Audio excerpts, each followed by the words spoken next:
All right, so we got another 11 chapters. I read a good amount last time. Isaac, you want to start us off? Yeah, where we at? What we gotta what we doing? We're at 34 now. We at 34. Yeah, you can take you can take 3 or 4 chapters.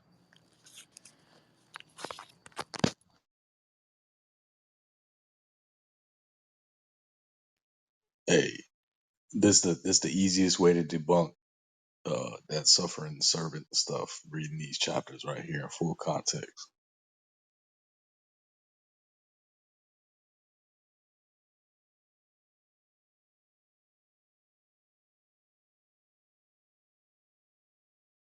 Which ones in particular? Basically, pretty much everything we're about to read debunks all the Christ stuff in Isaiah. Oh yeah, I know 42 says my servant Israel, Yasharal.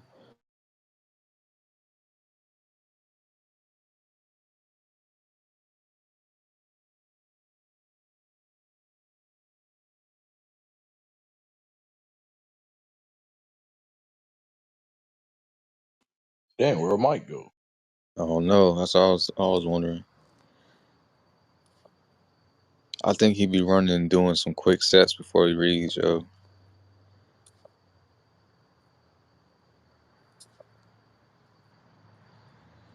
Mike needs to be a bodybuilder or like a personal trainer or something, man. Scattered. Shalom. Wom wom. There you go, Mike. Oh, We were saying what happened to you, bro. It was like, damn, he ran to the gym. nah, I try to get more people to read. All right. Good luck. Good luck. Hey, Isaac, I know you ain't sleeping. I see your PTR look like you fell asleep, though. No, we good, we good. I'm starting at 34, right? Yeah, yeah. All right, bet. All right, here we go. Isaiah 34 and verse 1. Come close, O nations, to hear, and regimes be attentive. Let the earth and its fullness hear, the world and all its offspring. For Yahweh has a fury against all the nations, and a wrath against all their legions. He has destroyed them. He has delivered them to the slaughter. Their slain will be thrown aside, and their corpses will bring up stench. The mountains will melt from their blood. All the hosts of the heavens will dissolve, and the heavens will be rolled up like a scroll. All their hosts will shrivel as a leaf of a grapevine shrivels, and like a shriveled leaf of a fig tree. My sword has been sated in the heavens. Behold, it shall descend upon Edom and for judgment upon the people of my destruction.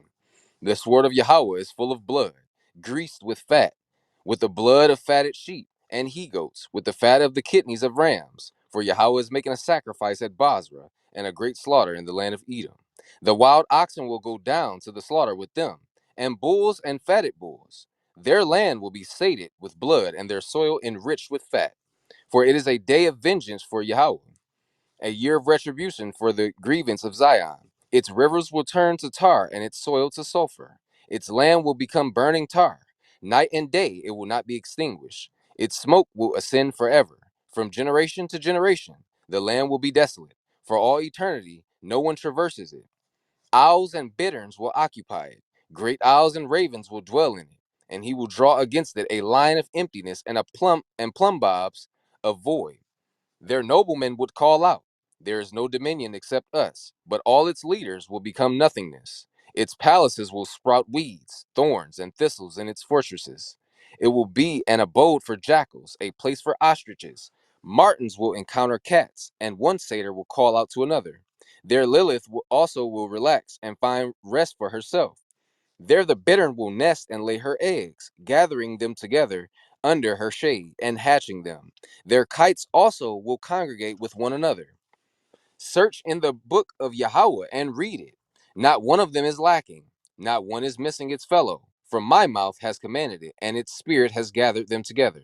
He has cast lots for them, and his hand has distributed the land for them with a measuring line. They will inherit it forever. They will dwell in it from generation to generation. Isaiah 35 and 1. The wilderness and the wasteland will rejoice over them. The desert will be glad and blossom like a lily. It will blossom abundantly and will rejoice with joyousness and glad song. The glory of Lebanon has been given to her, the majesty of the Carmel and the Sharon. They will see the glory of Yahweh, the majesty of our God.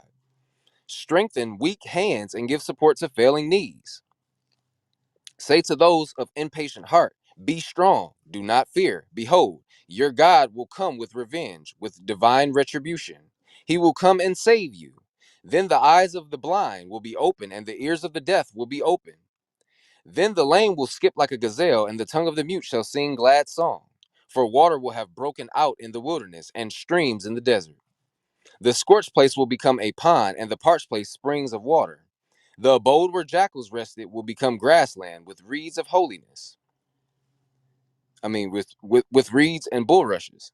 A path and a road will be there. It will be called the road of holiness, and no impure person will traverse it. It will be for them, the wayfarer, even ignorant ones will not go astray there. There will be no lion there. The boldest of animals will not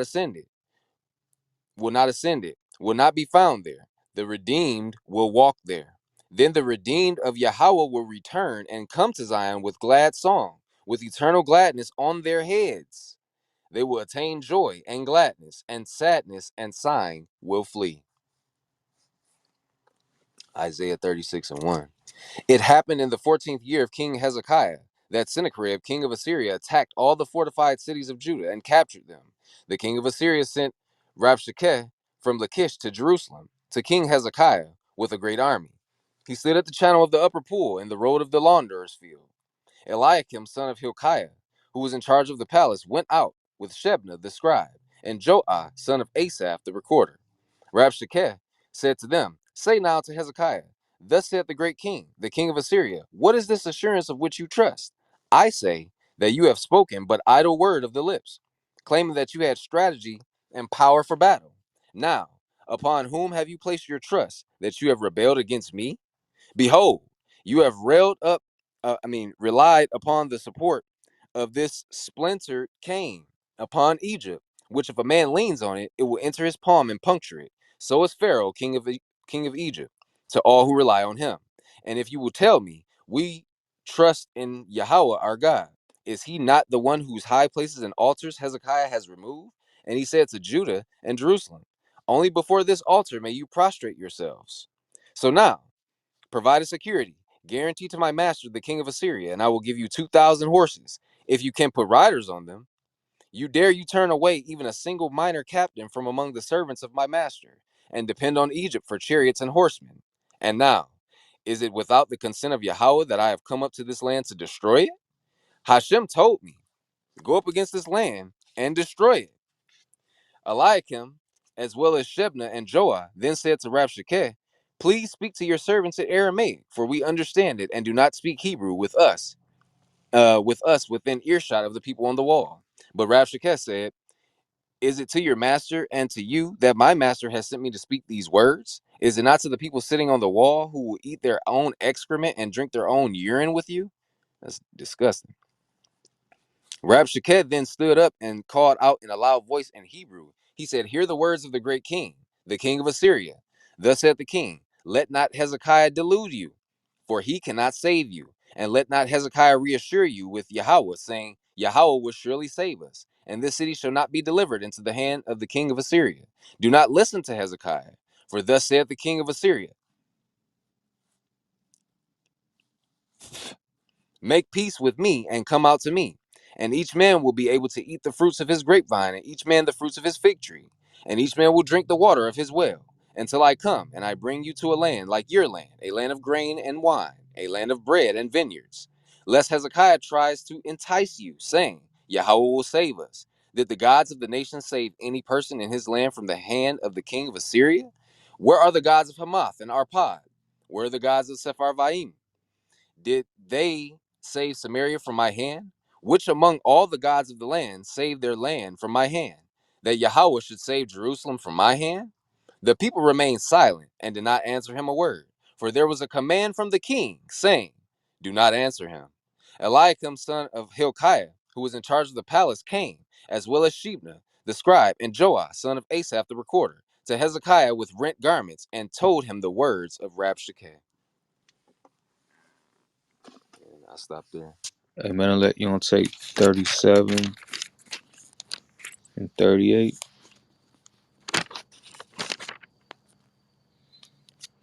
I can't just yet. I'll go next though.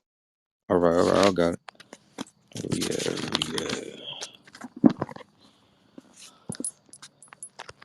All right, we're on chapter 37. It happened when King Hezekiah heard this, he rent his garments, and he donned sackcloth and went to the temple of Yah.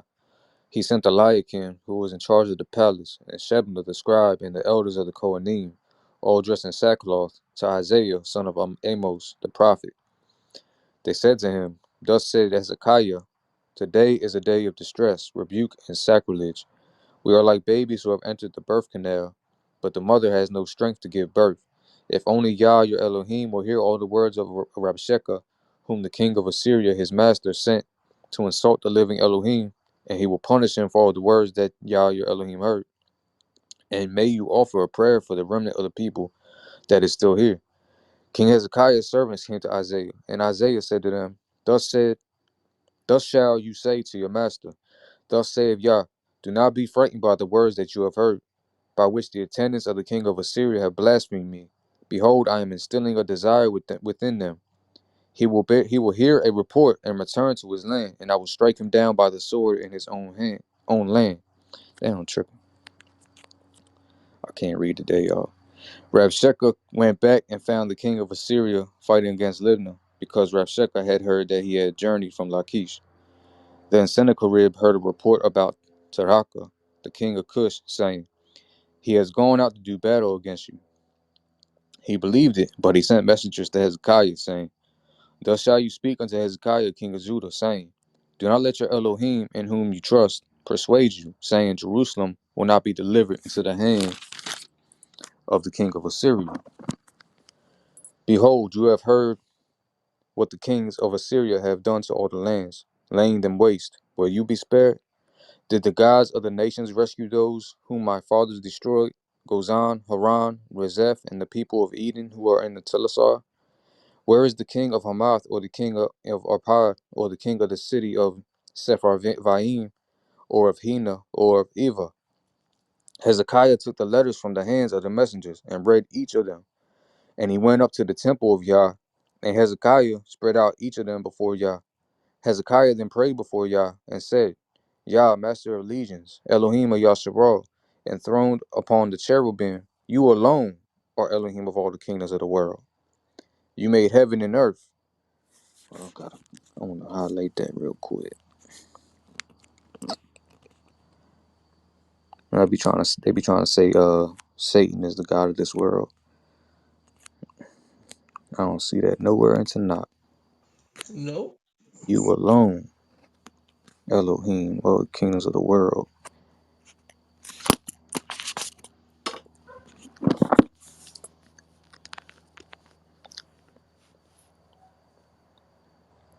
All right. Incline your ear, Yah, and hear. Open your eyes, Yah, and see. Here are the words of Sennacherib that he has sent to insult the living Elohim. Indeed, Yah, the kings of Assyria, have destroyed all the countries in their land, and placed their gods into the fire. For they are not gods, but the work of man's hands, wood and stone. So they destroyed them. So now, Yah, or Elohim, save us from his hand. Then all the kingdoms of the world shall know that you alone are Yah. Even these idols ain't nothing, man. They get spit. They are spit. Verse 21. Isaiah, son of Amos, sent word to Hezekiah, saying, thus said Yah, Elohim of Yasharal, regarding what you prayed to me concerning Sennacherib, king of Assyria. This is the word that Yah has spoken about him. The maiden daughter of Zion, she scorns you, she mocks you. The daughter of Jerusalem, she shakes her head at you. Whom have you insulted and blasphemed? Against whom have you raised a voice and lifted your eyes on high? Against the Holy One of Yasharal.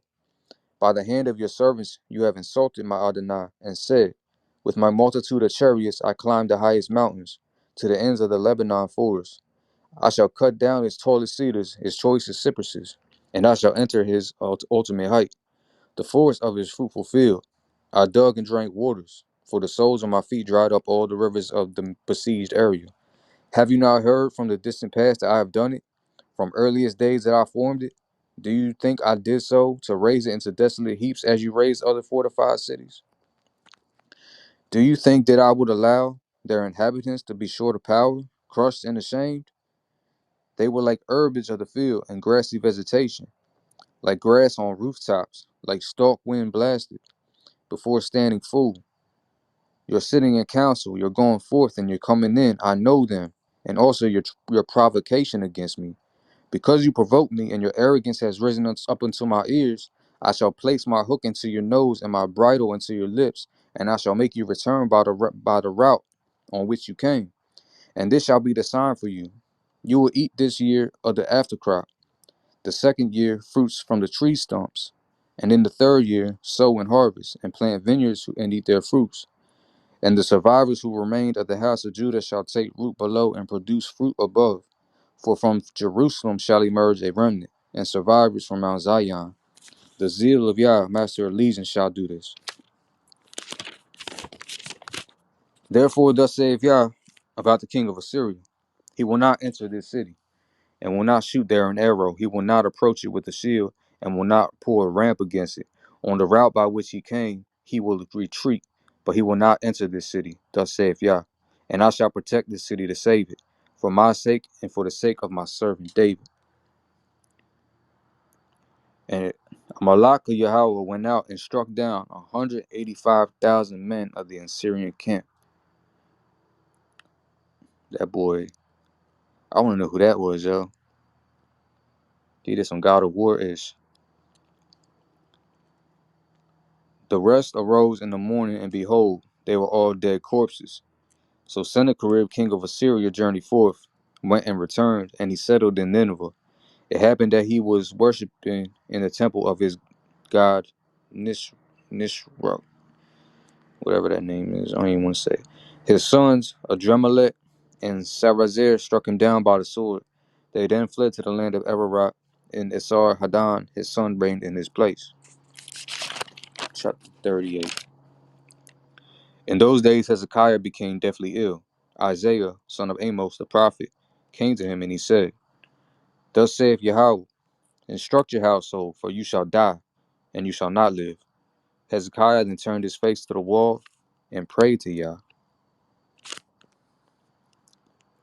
He said, Please, Yah, remember now that I have always walked before you faithfully and wholeheartedly, and I have done what is good in your eyes. And Hezekiah wept in intense weeping. That's that. That's that Psalm 51:17 sacrifice. That Hosea 14:2. Casual your lips, man. The word of Yah then came to Isaiah, saying, Go and tell Hezekiah, thus said Yah, the Elohim of David, your forefather, I have heard your prayer, I have seen your tears. Behold, I am going to add 15 years to your days. Don't that remind you of Isaiah 53? His let's say his life will be extended. Mm-hmm. That's what I'm saying. I was like, this Isaiah 53 could be Hezekiah. And he saw his seed. I think it's just like Israel is called a singular son, as we'll see in chapter 42, and Israel is also called, well, I mean a servant, I meant, but Israel is also called a son, even though it's like thousands of millions of people. Mm-hmm. It's called a singular. Let's say out of Egypt, I called my son. Was that Hosea 11:1 and Exodus 4:22. It said Egypt is Israel is my firstborn. Mm-hmm. Yeah, so I see Isaiah 53 being actually multiple people because Hezekiah fits it. Jeremiah, the weeping prophet, fits it. Ezekiel. He was literally right. Ezekiel bore their sins, wasn't sacrificed, but he bore their sins. His mouth was shut literally in Ezekiel 3:26, I think. Jeremiah was literally struck on the cheek and thrown in prison, and he was treated like ish, yo. So it's like a bunch of them. The righteous ones was treated like that because of the wicked ones. And Hezekiah literally got years extended, and he saw his seed. Verse 6, chapter 38. And I will also rescue you and this city from the grip of the king of Assyria, and I will protect this city. And this is the sign for you from Yah, that Yah will do the deed of which he spoke. Behold, I shall turn back the shade over the degrees which it had already descended on the degrees of the sun clock of Ahaz, 10 degrees backwards, and the sun went back 10 degrees over the degrees that it had already descended. A composition written by Hezekiah, the king of Judah, when he was sick and recuperated from his illness. Salah. I had said to myself, with my days cut short, I will go to the gates of the grave, deprived for the rest of my years. I had said, I will not see Elohim. Elohim is in the land of the living. I will not again behold a man with the inhabitants of the earth. My dwelling was removed and exiled from me like a shepherd's tent. Like a weaver, I have shortened my life. He will end my life with sickness. From morning to night, you will put an end to me. I waited until morning like a lion, lest my sickness shatter all my bones. From morning to night, you will put an end to me. Like a swallow and a crane, so do I chirp. I moan like a pigeon. My eyes were raised on high. I didn't know pigeons moaned. Anyway, my Adonai, snatch away my illness. Be my guarantor. What can I say? He said to me that he would heal me, and he did. I will give up all my sleep to praise him for removing the bitterness of my soul. My Adonai, about them you said, they shall live, and therein is the life of my spirit. May you heal me and cure me. Behold, despite peace, my bitterness intensified. But you desired that my soul not waste away in the netherworld, for you have cast all my sins behind yourself. For the grave cannot thank you, nor can death laud you. Those who descend to the pit cannot hope for your truth. A living person, he shall thank you, as I do today. A father can make your truth known to children. Yah said he would save me. Let us play my songs all the days of our lives in the temple of Yah. Isaiah said, let them lift a cake of figs and smear it on the abscess, and it will heal. Hezekiah said, what is the sign that I will ever be able to go up to the temple of Yah? Mike, you can take 39.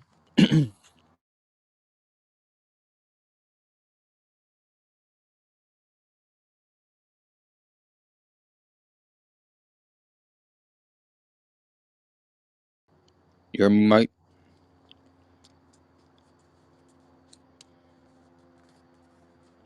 Mikey Swift.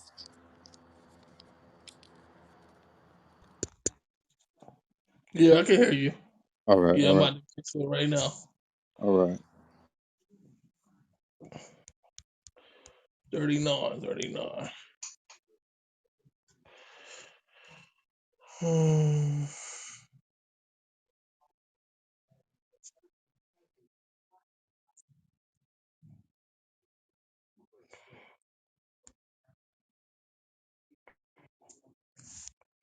Alright.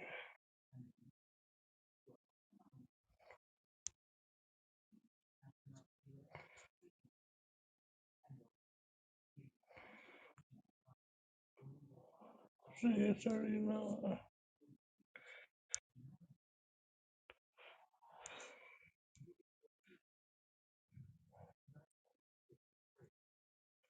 Um,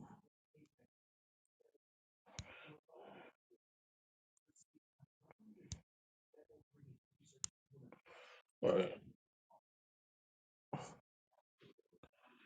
At that time, Marduk, Ba,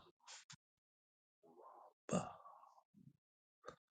Balan, the son of Balan, the king of Babylon, sent Hezekiah a letter and a gift because he had heard of his illness and recovered. Hezekiah received the invo- invoice gladly and showed gladly showed them what was it what was in what was in the storehouse, silver and gold, the spices, the fine olives, the oil, and his entire army, and everything found among his treasure. There was there was nothing in his panel or in all his kingdom that Hezekiah did not show them. The prophet then Isaiah the prophet went to the king Hezekiah and asked, "What do these men say, and where do they come from?" "From a descendant land," Hezekiah replied. "They came to me from Babylon." The prophet asked, "What do they see in their place?" What do they see in their place? They saw They saw everyone in my place. Hezekiah said, "There is nothing among my treasure that I do not show them." Then Isaiah said to Hezekiah, "Hear the words of Yahweh Almighty. The the time will surely come when everything in your panel and all that your predest pre, precedes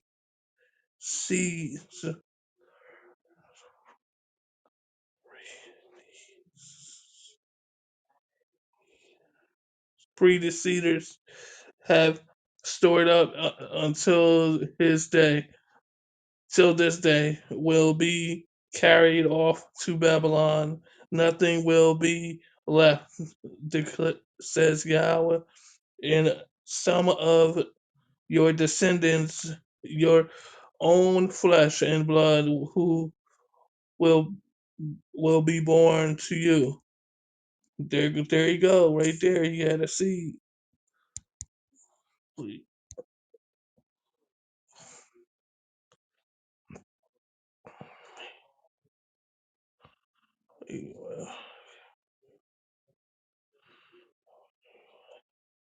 And so,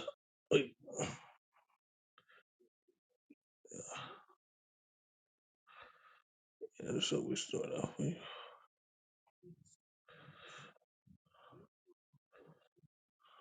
And nothing will be left.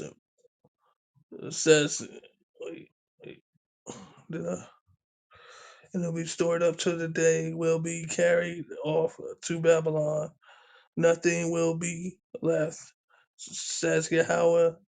And some of your descendants of your flesh and blood, who was born will who born who will be born to you will be taken away, and they will become you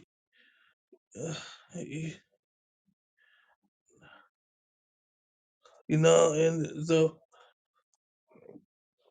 plan of the King Babylon. The words of Yahweh, the words of Yahweh you have spoken is good. Yahweh replied, Hezekiah replied, for he thought he thought there was he thought there will be peace and security in my lifetime. Shalom. Hey, Menelik, you good now? All right, you can go, Aki. Yep. We at 43 or 42. I'll just look at. 40 now. Okay, 40. All right. Hold on, give me 1 second to get right back there.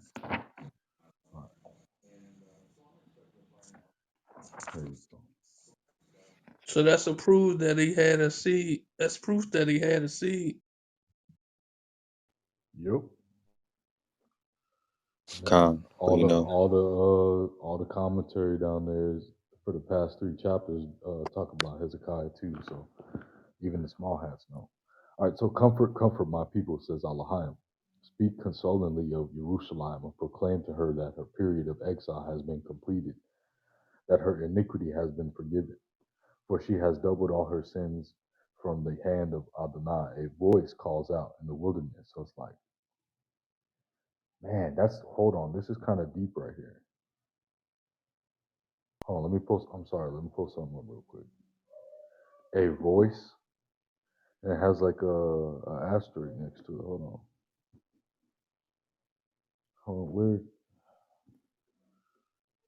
where's the asterisk mean right here? Where is it at? Oh, there it is. The voice that the return to Jerusalem is imminent, the road that should be cleared and prepared. It is the way of Yahweh that leads to his holy city.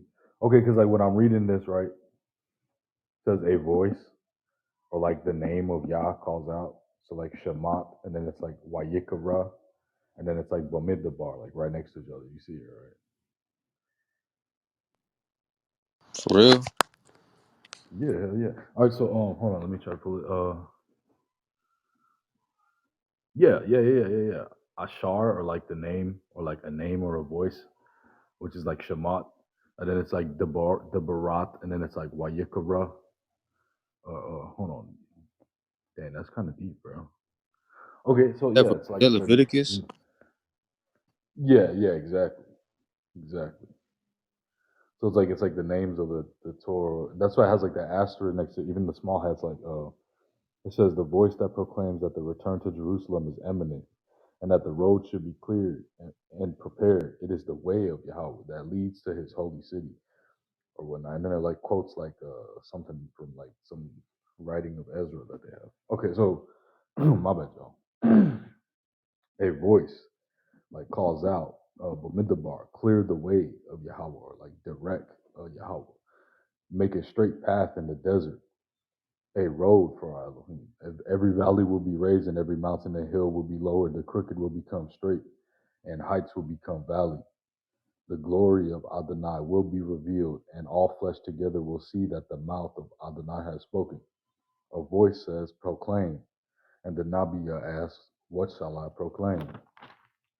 All flesh is like grass, and all kindness is like the blossom of the field. Grass withers and blossom fades when the rawak of Adonai blows upon it. Indeed, and I think that word right there is, hold on, let me look at it, because the Hebrew, as you notice on the right side here, it's not like bar for bar next to it.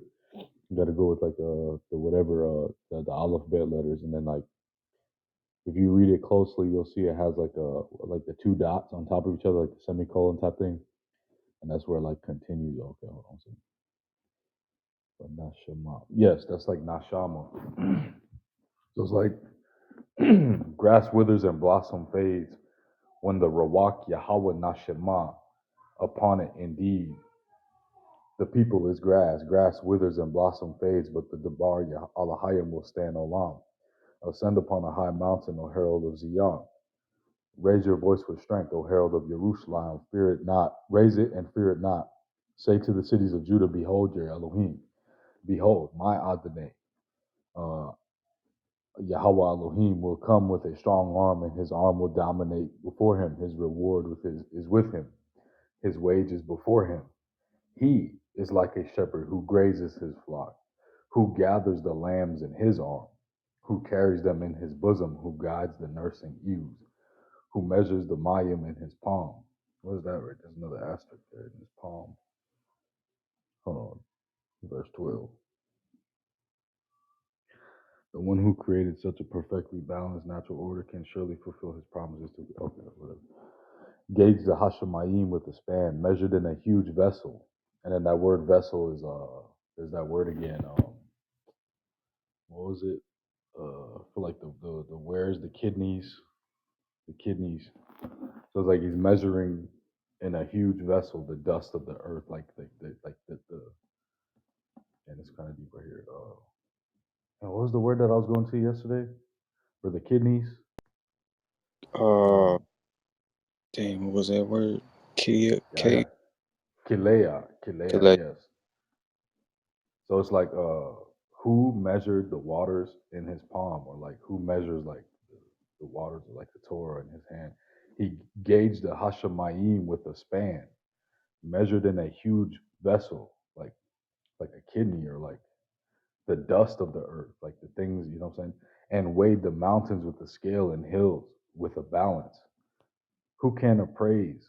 Or like the kidneys, the dust of the earth. Like that's like what we become when we don't keep the most high's will. Okay.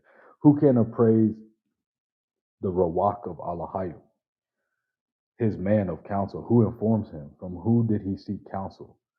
Who gave him insight? Who taught him about the path of justice? Who taught him about hukmah or wisdom? Who explained the way of da'at or knowledge to him? Behold, all the goyim are like a drop from a bucket and are reckoned like dust rubbing off a scale. Behold, he will cast away the islands like dust. The Lebanon is insufficient kindling, and its beasts are insufficient elevation offerings. All the goyim are like nothing before him.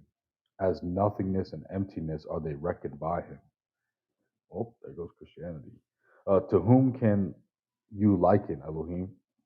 And what likeness can you attribute to him? To the idol cast by a blacksmith, that is, a goldsmith overlays it with gold, and a silversmith with silver chains. The poor man makes a selection. He chooses wood that will not rot. He seeks for himself a wise woodworker to prepare an idol that will not fall apart. Do you not realize? Have you not heard? Has it not been told to you from Bereshith? Okay, so I get it. Okay, so he's like basically saying like, um, each man like prepares his own idol in his own way. The brain power that we use to construct these idols and make it stronger and stronger where it can't fall apart is like the strength we should have been using to like build the house of like Yahweh. All right, so do you not realize? Have you not heard? Has it not been told to you from Bereshith? Have you not contemplated the foundation of the Arats? It is he who sits on the circumference of the Ha'arats, with its inhabitants like grasshoppers, who spreads the Hashemayim like a thin curtain, and stretches them like a tent to dwell in. Man, it's getting good. Who turns governors into nothingness, who makes the Shaftim of the Ha'arats into naught, as if they were not even planted, as if they were not even sown, and if their stock was not even rooted into the ots. Even if he were to blow, or Nashama again, on them, they would wither. Or they were like, okay. And a storm wind would carry them away like stubble. To whom can you liken to me that I should be his equal? Says the Kodesh Achad, the Holy One. Raise your eyes on high and see who created these things. He brings forth their legions by number. He calls to each one of them by their name. By the abundance of his power and by the vigor of his strength, not one is missing. Why do you say, O Yahweh, and declare, O Israel, my way is hidden from Adonai, and my cause has passed by my Elohim? Did you not know, did you not hear that Adonai is the eternal God, the creator of the ends of the Ha'arats? He does not weary, he does not tire. There is no calculating in his understanding. There is no calculating his understanding. He gives strength to the weary and grants abundant might to the powerless.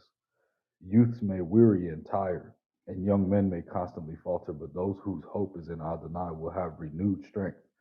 They will grow a wing like eagles. They will run and not grow tired. They will walk and not grow weary. Be silent to hear me, O islands, and let the regimes renew its strength. Let them approach. Then let them speak together. Let us approach for judgment. Who inspired the one from the east, at whose every footstep Zedekim attended?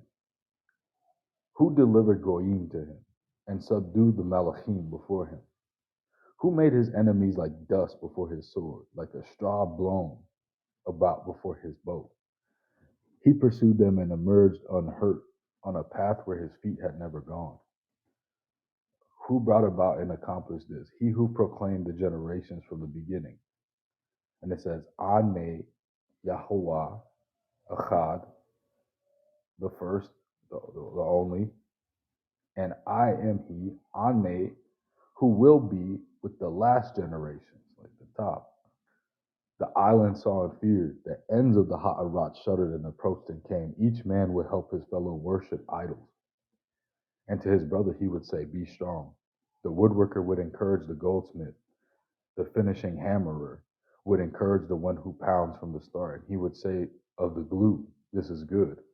And he would strengthen it with nails that it should not loosen.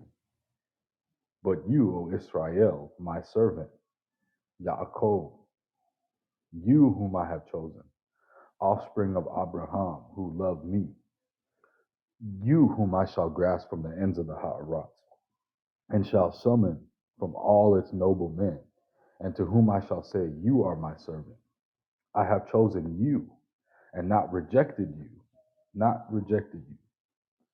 Fear not, for I am with you. Be not dismayed, for I am your Elohim, and I have strengthened you, even helped you, and even sustained you with my Zedekah Yade, my righteous hand. Behold, all who become angry with you will be shamed and humiliated. Those who fight with you will be like nothingness and shall perish. The men who struggle with you, you shall seek them, but not find them. The men who fight you, they shall be like nothingness and not. For Ane Yahweh, your Elohecha, who grasps your hand, who says to you, fear not, I help you. Fear not, O worm of Yaakov, O men of Israel, for I help you. The Bar Yahweh, the word of Yahweh, your Redeemer, your Holy One, the Holy One.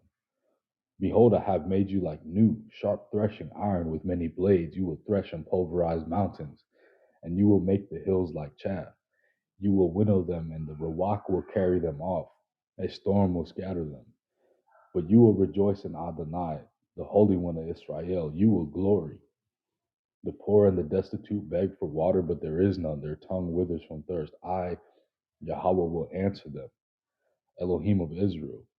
I will not forsake them. I will open up the rivers upon the hilltops and the springs in the midst of the valleys. And I will turn the desert into a pond of water, and a parched land into sources of water. In the wilderness I will set cedar, acacia, myrtle, and pine tree. I will place cypress, fir, boxwood tree together in a desert, so that they should see and know and consider and understand together that the hand of Yahweh has done this, and the Holy One of Israel has brought it about. Bring your quarrel forward, says Yahweh. Present your accusation, says the Malach of Yaakov. Let them bring their Nabiyah, or Nabim, and let them tell us what will happen. What primeval event signified? Tell it that we may take to heart and know their end, or inform us about the future. Tell us about the signs that will come in later times. And we will know that you are Elohims, and that you can do good or evil. Together we will discuss and decide. But behold, you are made from nothing, and your deeds are not. Only an abominable one would choose you. I have inspired someone. And now that word, hold on, give me one second.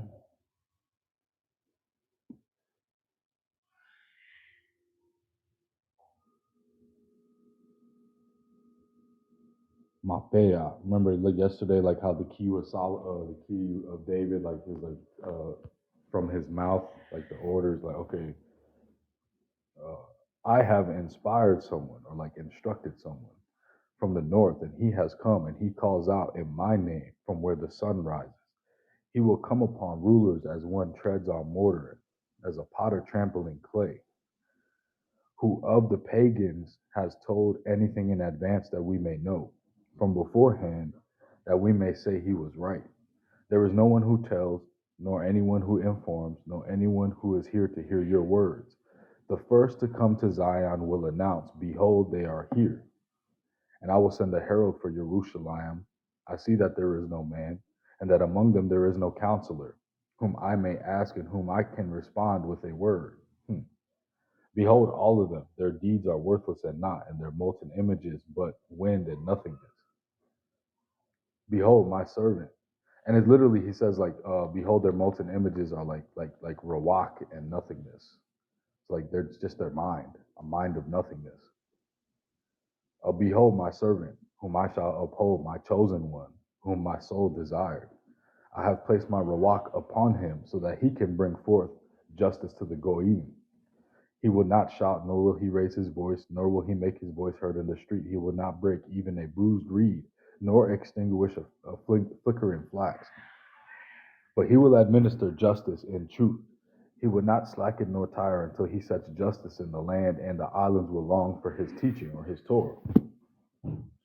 Thus saith Yahweh, Elohim, who creates the Hashemayim and stretches them forth, who firms the Ha'arats and its produce, who gives a nafeshah to the Ameh upon it, and the Rawak to those who walk upon it. I am Yahweh. I have called you with Zedekiah. I will strengthen your hand. I will protect you. I will set for you a covenant to the people for a light to the Goyim, to open blind eyes and remove a prisoner from confinement, dwellers in darkness from a dungeon. I am Yahweh. That is my name. I shall not give my glory to another, nor my praise to graven idols. Behold, the early prophecies have come about now. I relate new ones. Before they sprout, I shall let you hear them. Sing to Adonai a new song, his praise from the end of the Ha'arats, those who go down to the sea and those that fill it, the islands and their inhabitants, the wilderness and its cities will lift their voices, the open cities where Kedar dwells, those who dwell on bedrock will sing out. They will shout from mountain peaks. They will render glory to Adonai and relate his praise in the islands. Adonai will go forth like a mighty warrior. He will arouse vengeance like a man of war. He will shout triumphantly, even roar. He will overpower his enemies. I have long kept silent, I have been still. I have restrained myself, but now I will cry out like a woman at childbirth. I will both lay waste and swallow up. I will dry out mountains and hills. I will wither all their herbage. I will turn rivers into islands and dry up marshes. Almost like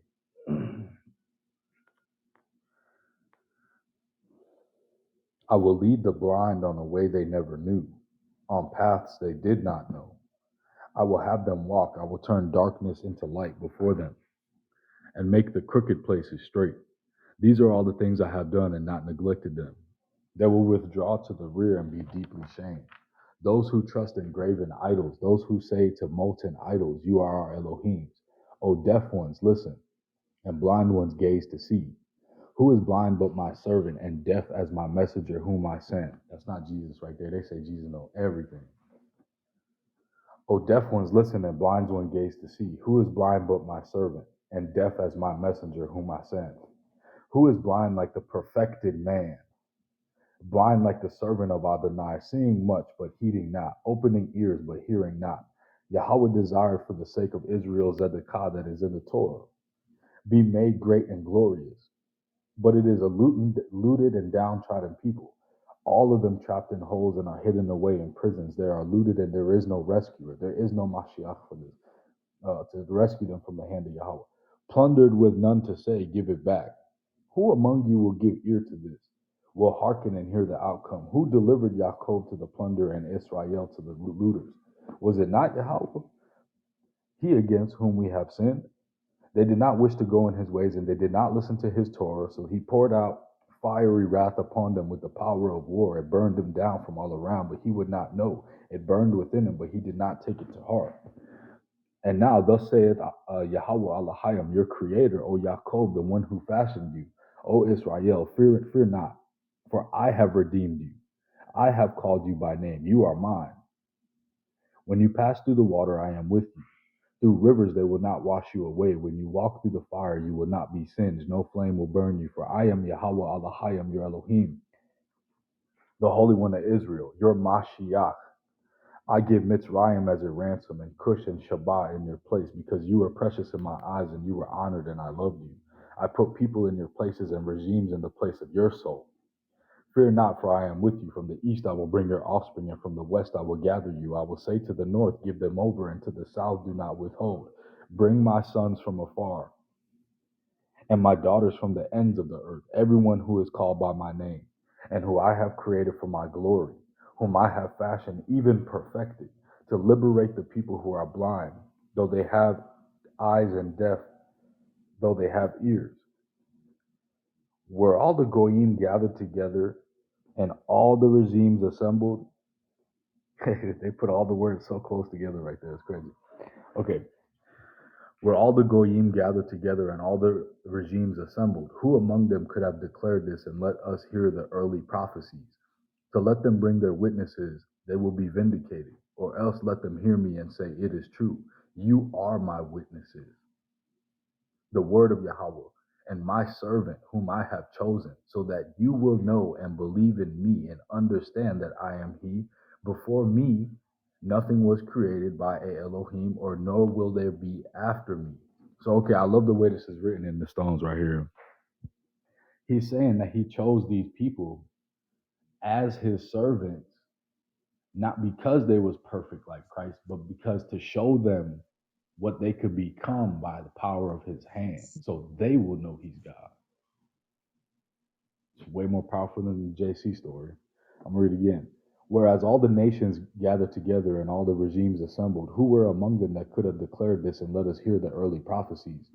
Let them bring their witnesses and they will be vindicated, or else let them hear me and say, it is true. You are my witnesses, the word of Yahweh, and my servant whom I have chosen, so that you will know and believe in me and understand that I am he. Before me, nothing was created by an Elohim, nor will there be after me. I, only I, Yahweh, and there is no deliverer aside from me. I have foretold and brought salvation and informed you. There was no strange Elohim in your midst. You are my witness, the word of Yahweh, and I am Elohim. Even before there was a day, I was he, and there is none who can save from my hand. When I act, who can reverse it? Thus saith Yahweh, your Redeemer, the Holy One of Yashael. Because of you, I sent him to Babylonia, and I took down all their bolted gates, the Chaldean. That's a death blow right there. Because when you get into a real Tanakh, it's going to throw these extra words the KJV keep out. I never even knew this was in here. Thus saith Yahweh, your Redeemer, the Holy One of Israel. Because of you, I sent him to Babylonia. Christ didn't go to no Babylon. And I took down all their bolted gates, and the Chaldeans fled in boats. And amid their shouting, I am Yahweh, your Holy One, the Creator of Israel, your King.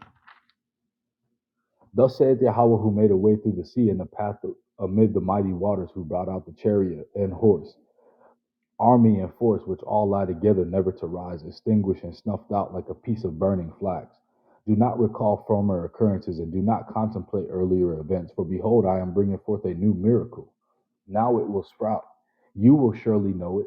I will make a road in the desert and rivers in the wilderness. The beasts of the field will honor me, jackals and ostriches, for I have put water in the desert and rivers in the wasteland, to provide drink for my holy people. This is the people that I fashioned for myself, that they might declare my praise. But you did not call out to me, O Yaakov, for you grew weary of me, O Israel. You did not bring me sheep for your elevation offerings, nor did you honor me with your peace offerings. I did not burden you with meal offering, nor did I weary you with frankincense. You spent no money buying me fragrant cane, nor did you satiate me with the fat of your offerings. Rather, you burdened me with your sins, you wearied me with your iniquities. I, only I, am he who wipes away your willful sins for my sake, and I shall not recall your sins. Remind me, let us go together for judgment. Tell your side first, that you may be vindicated. Your first ancestors sinned, and your advocates betrayed me. Therefore, I have profaned the holy princes. I handed over Jacob to devastation, and Israel to blasphemies. We got one more chapter. You want me to run it through? Hey, shalom, Zayat. No, Shalom. You know, Um, just bringing out that Isaiah 43. I think, give me the word for when he said servant. Give me that word Abide. and break that down. The first two letters is like fire. Like father, and then like Abide. I don't know. I don't really know what you're trying to get at. My bad. Yeah. So when he's bringing that out, it's basically the same concept of what the high priest do. So drawn in the flames or the fire, or those who have that certain fire of Yahweh that's you know that's sparking the other lights, which you'll get into a little bit later in Isaiah when he's talking about you know we can't give you any oil because at least our oil runs out. So well, when that time comes. But Isaiah 43 is very key and crucial to understand because a lot of people don't understand, even when it's used in the context of servant, it's speaking about the whole nation. It's not just talking about one person. And if you are the servant of the Most High, then you got to understand that fire, that fire that you got to have is a pure flame, like what the high priest would do.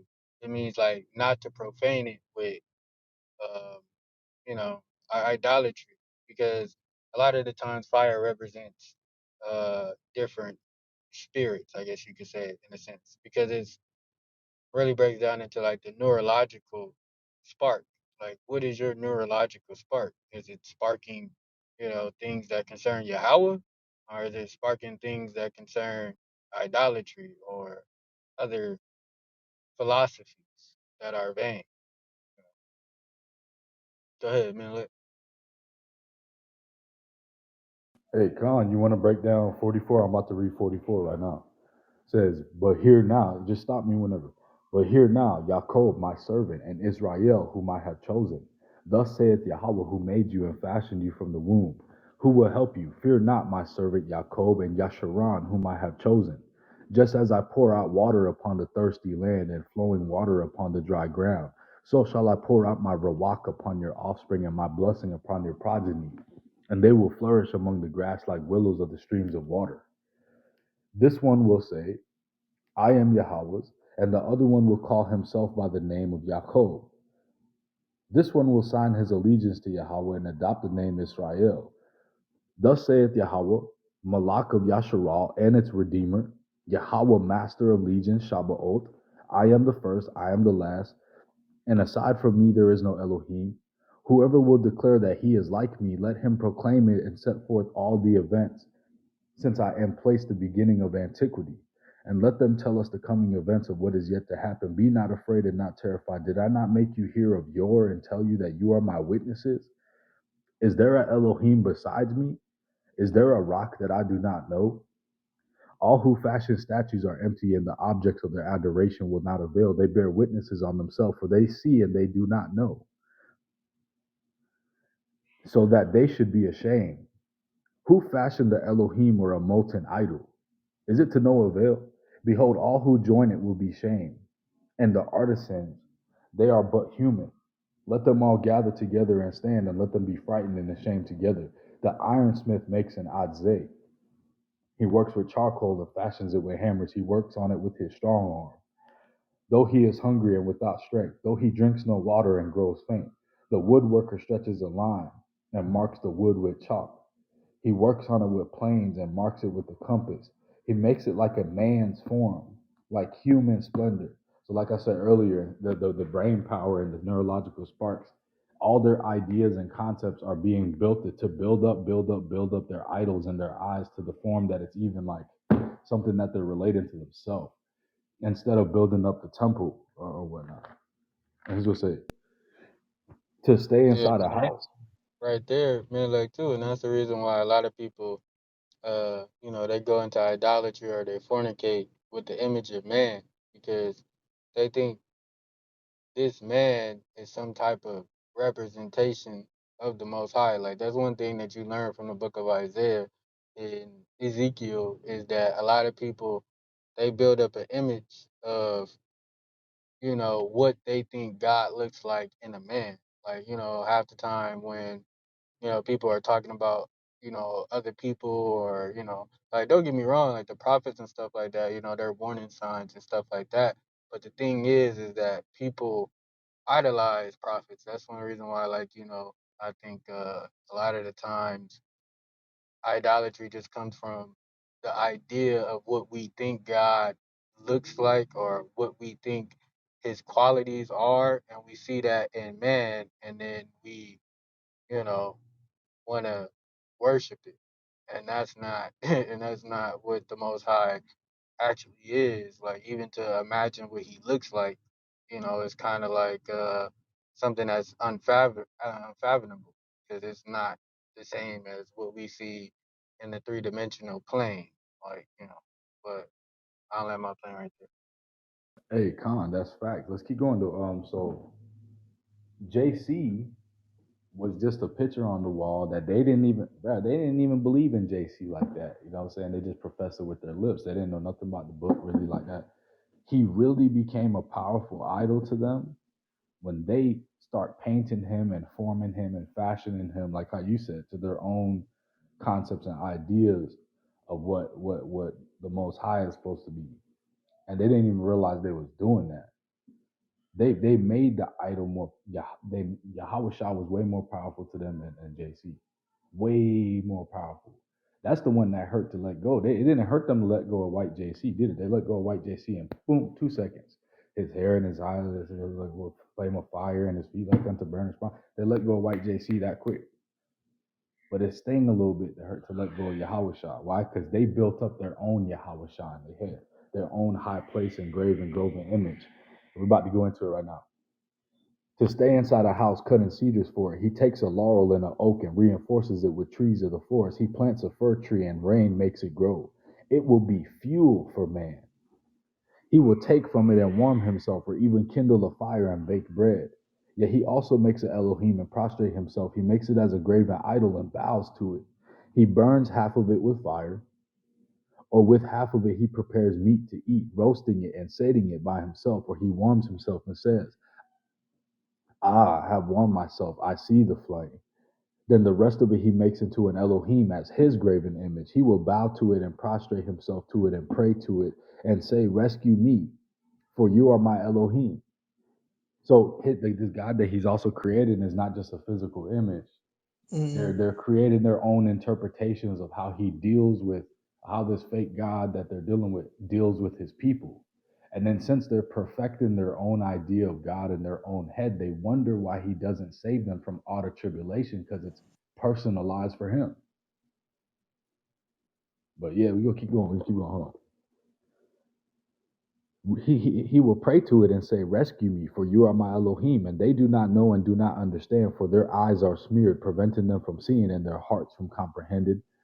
He does not take it to heart.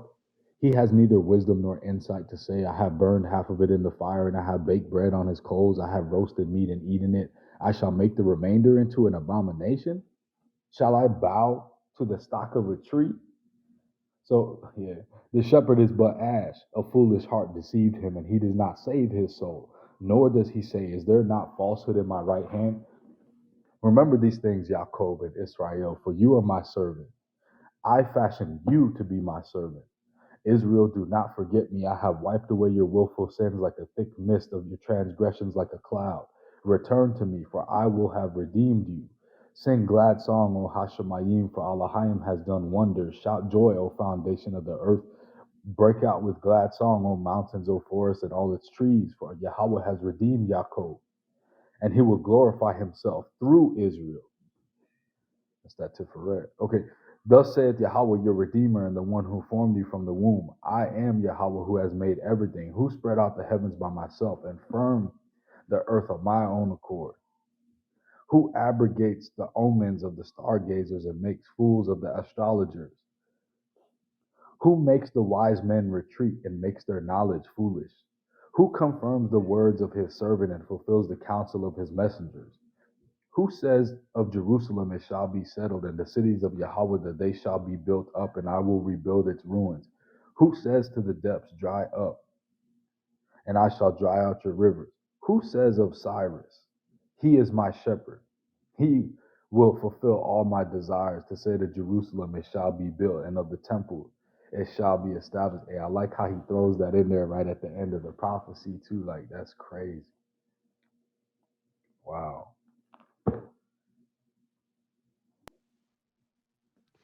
So yeah, so Menelek. So two things in the chapter that you just read is two things that's very key and crucial that a lot of people skip over just because it's two small words when he says seared And then he says, who makes this a power in thy right hand? So the seer part, we understand that that's basically the wall that's being talked about in Ezekiel. Like that's the veil, or meaning that they can't see past it. Like that's what the veil is in the temple. So if they can't see past the veil in the temple, then that's the reason why he's saying that their vision is seared. So they will never be able to see or come close to Mm-hmm. what's behind the veil, which is the throne of the Most High and the mercy seat. And standing in between the two pillars, uh, the Ark of the Covenant, meaning that they can't even particularly deal with that. So that means that you know, you ain't really even into the commandments. Like the commandments, yeah, you may know them as a custom, or you may keep them as a custom. But you'll never come to an understanding or have knowledge of the commandments because you can't get behind the veil. Like the Most High has blocked your access. And then it says, and their idols have become, power in thy right hand. So when we understand what the right hand is, the right hand usually is justice, judgment, or blessing. So this thing has become a curse, but also a blessing unto them because you cannot see, you know, what is really to come, which is kind of a curse and a blessing because if you can't see it, then you're ignorant. So then if you're ignorant of what's to come, then, you're kind of like dying in bliss in a sense. But if you understand like what the right hand actually is, he's saying that these idols have become their power. Like this is the only thing that keeps them going. Like the word of Yahweh is not even good enough for them anymore. Like we could sit here and break down the science of the scriptures all day to these people. At the end of Mm-hmm. the day, it's because that idol has become a power unto them. It's nothing that we can particularly do because of the fact that they have their own conception of what God actually is instead of what God is telling you he is in the scriptures. And the only way that you can get to understand what God is telling you what he really is in the scriptures is by humbling yourself. A lot of people ain't humble because they follow man. Like if you following somebody, you know, you're not gonna get to you're not going to get behind that veil. Your vision is always going to be seared. That's why the Most High says, look unto me and be ye saved. Like Most High is saying, look to nobody else. He's saying, look to me. I will save you. I will call you. That's the whole book of Isaiah. That's exactly what he's talking about. And a lot of the times, you know, you have to make, and that's the reason why he tells Joshua, don't go to the right or to the left. And that's a very important statement because whatever you go to the right or to the left, you can make yourself into a living hell. Whether it be you go into idolatry or you go into fornication or you pass too much, or if you're too passive, you'll eventually give in to whatever man tells you to do instead of the Most High. So that's the reason why the Most High is like when you walk between the Ark of the Covenant and you're standing before the mercy seat, you can't go to the right or to the left. That's why like a lot of the times like when I actually teach this of the scriptures, I try not to go to the right or to the left. I try not to talk about other things other than what the scripture is actually talking about itself. And my power in my right hand. And that's one reason why, like in Proverbs and Psalms, it talks about making the commandments like the power in your right hand, or it's saying, within thy right hand I have blessed you because you kept the commandments, things like that. So in Psalms, it mostly talks about it in Psalms. But I want to touch on the one in Proverbs though, because Proverbs makes it very key and crucial that the Torah is your strength and your rock and your salvation. Why? Because now you have the knowledge of God, not just the wisdom and the understanding, because anybody can gain wisdom and understanding, but now you have the knowledge, now you have experience. And the only way that you get knowledge is through experience. And if you can't tie experience into your knowledge, then you'll never really know what the Most High really is and why He's saying, "I will save you, and I will do this, and I will open your eyes, and you will see things that other people can't see." And that's the reason why, like the prophets and stuff were like that, were, uh, you know, always being talked about or held to a low regard because they were saying and doing things that people just couldn't understand. And it's a it's almost like a double entendre because Solomon talks about this in Ecclesiastes 1 through 12. He talks about gaining much wisdom is the beginning of heartache. You know? And that's the whole entire thing, is that the only thing that can trump wisdom is knowledge. And this is what the Most High is talking about in Hosea 6. He's saying knowledge of me will trump all of that, because once you understand, then you can use proper judgment to understand why the Most High has chosen to do this act or has done an act. And then you'll gain that understanding of what they call, in therapy model, they call it radical acceptance, being non-judgmental about whatever action is being taken. Whether someone wrongs you or not, you keep the commandments because you've already been through it and you know what it feels like to be on the other side of it. So this is where like the mercy but judgment comes into play, because you have to be logical in how you approach the understanding of the Most High's judgment. Because most people have a problem with the Most High's judgment. That's why they need something else to save them. This has been through Hezekiah's time. It's been through Moses' time. That's why they thought the brass serpent, was going to save them, and they turned it into an idol god. And Hezekiah had to destroy it because it became a god to them. And that's the thing about man. This is what Isaiah is really trying to say, is that we conceptualize our own vain thoughts upon everything, whether it be energy, tree, uh, Buddha, Pizza Hut. It don't matter what it is. You're gonna turn it into something that's going to hold more weight than the Torah and serving the Mm. Most High.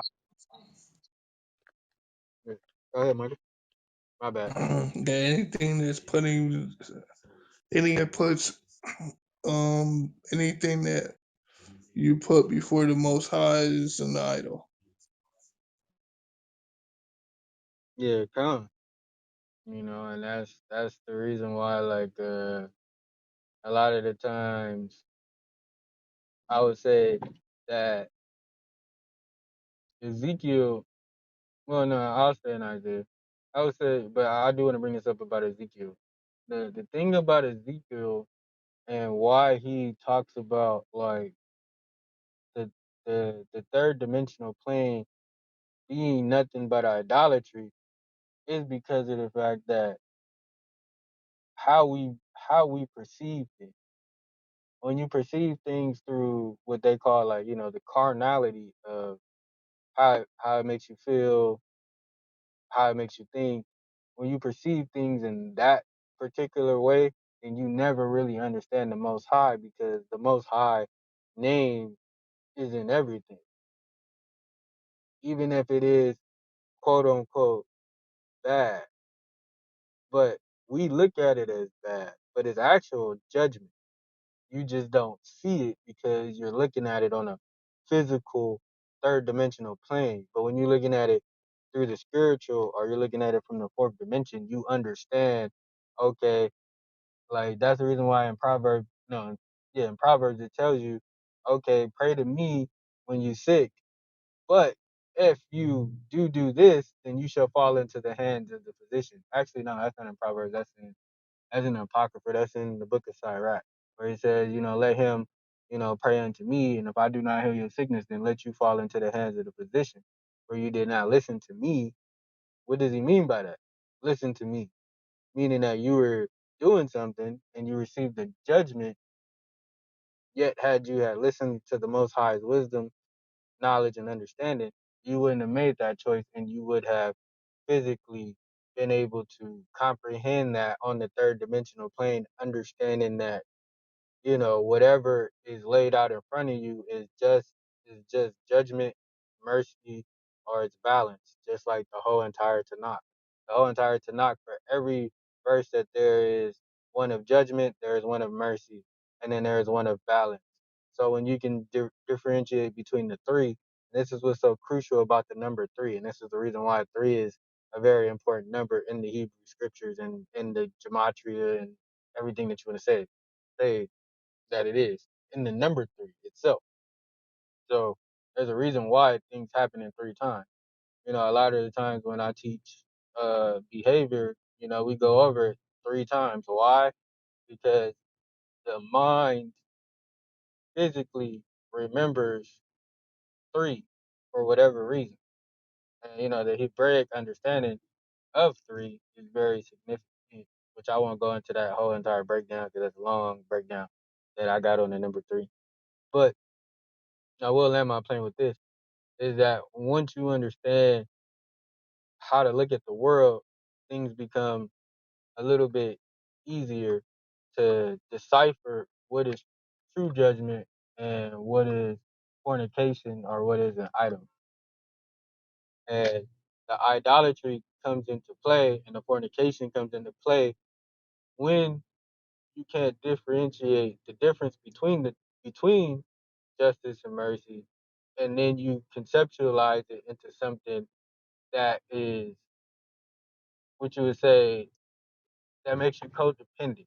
I want to say codependent because now you're relying on another quote unquote right hand or power, which is something that's the Most High is against because He's your right hand and your power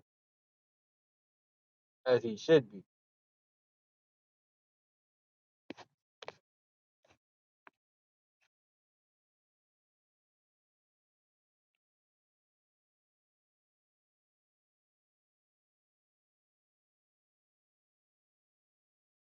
Come. isaiYaH, you staying on for a while? Yeah, until I get to the house. But yeah, bro, I've been reading the book of Ezekiel, so I was contemplating all of these different things of what actual like idolatry really is. And it's kind of interesting. And and how the book of Isaiah kind of like mirrors that same exact thing because this has always been like the thing that's prevalent within Israel is that, people want to worship things that are tangible or things that are a perception of something that is tangible. And this is what, the chapter that y'all was going over tonight is that a lot of the people perceive, well, I would say perception is a lie, like in a sense, because what we perceive, and what I mean by perception is a lie, I don't mean like when, you could physically be hurt and stuff like that. What I mean by is what we perceive and what we see is, we're making these things into something that they're not. You know, they're just matter, you know, that exists within the Most High's wisdom. That's about it. Because the Most High exists is outside of time, space, and matter. And when we understand what time, space, matter, and all of these different concepts actually are being spoken of in the scriptures, we have that the reason why the Most High says, whatever you think, you shall vomit it up. So whatever you believe or whatever you think, you'll make it happen. And this is the same reason why the angels came down to confuse man, because they said whatever man thinks, he'll do it. Because, but at that time, it was talking about a wicked imagination. But imagine what the Most High is actually doing to you when you start to live out the Torah. I don't mean just like talking about the Torah. I mean actually being able to connect it to experiences that give you real life experience with the Most High when you know for a fact, like, oh, so I'm doing this, and then this happens. This is the Most High. Oh, I did this. I received that judgment. That was the Most High.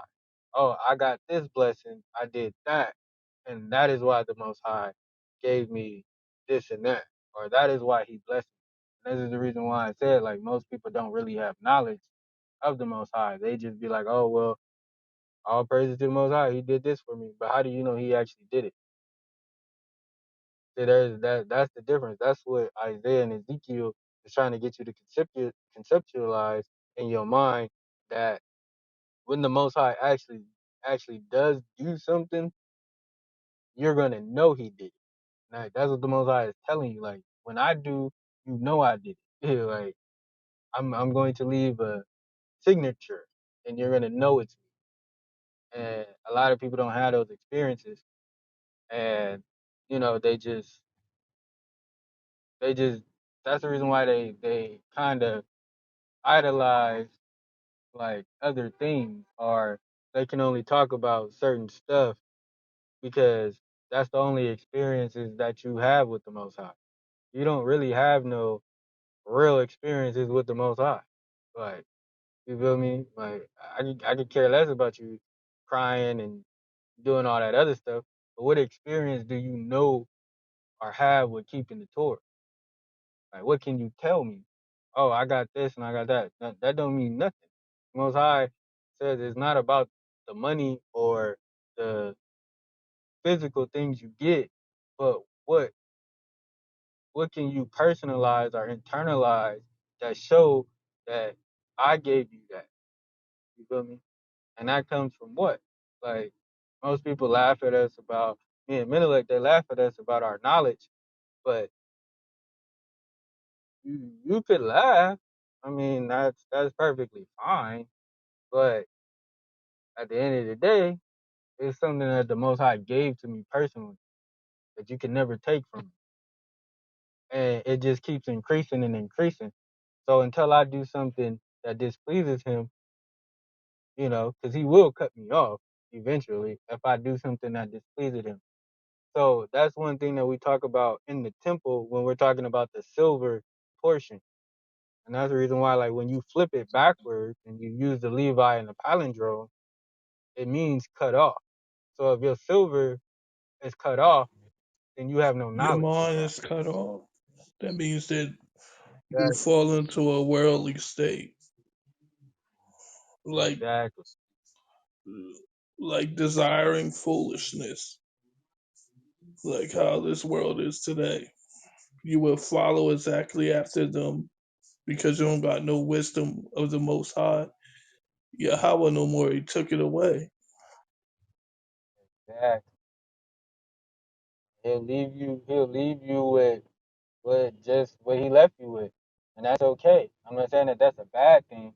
But what I'm saying is that to even have that type of knowledge, that shows that your studies or you inquiring about the Most High and His temple or His sanctuary, which David talked about, that means that, which is that Psalms 27, when David is talking about that. So when you're inquiring about His temple and his knowledge and how to serve Him and stuff like that, now now you understand, like, oh, okay, so if this is as far as I can go, then talking outside of something else is way outside of my expertise. And I think that's the problem with Israel, is because everybody wants to be the high priest or the leader or the king or the queen, however you want to put it, and y'all don't really want to serve the Most High. Y'all just want to be a leader. And he set somebody up like me to destroy you because I'm the light judge. And if your light not right, I'm gonna flame you because I don't fear nothing but Yahweh, and that's the only person I serve. I don't serve man. And a lot of people do, because of the fact that they looking for some type of leadership when the Most High says, I shall lead you. This is something that's in the prophecy. Like, this is why I don't get it, why they worship idols and man, because in the prophecies the Most High clearly says, I'm going to give you the knowledge. I'm going to lead you out of the wilderness. I'm going to do it. I don't know how many times he got to say it. Like, is the Most High has to say it more than the 500 times that he overstates it in the Torah? Or does he got to say it 10,000 times and scream it from the rooftop before they actually listen to what the Torah is actually telling you? Like, the way he going to save us is not the same way. He's not going to send somebody to save us by the sword or by the miracle. This is in the book of Hosea. Like, like that. That's what makes me question a lot of the times when you know people want to follow somebody. Like you feel me? Like the Most High clearly has been telling you like yeah, get with like-minded people, get with people that want to serve me, but don't follow don't follow them. Why? Because in this scenario, the Most High is going to do something that's miraculous that ain't never been basically done with Israel. Because every time he saved Israel, what he had to do? He had to physically send someone. He had to either show a sign or a miracle or a wonder. He said, this time, I'm not saving you by the sword or by the horse. I'm not going to do that. Like, you feel me? Because every time he does it, guess what? The people don't appreciate it.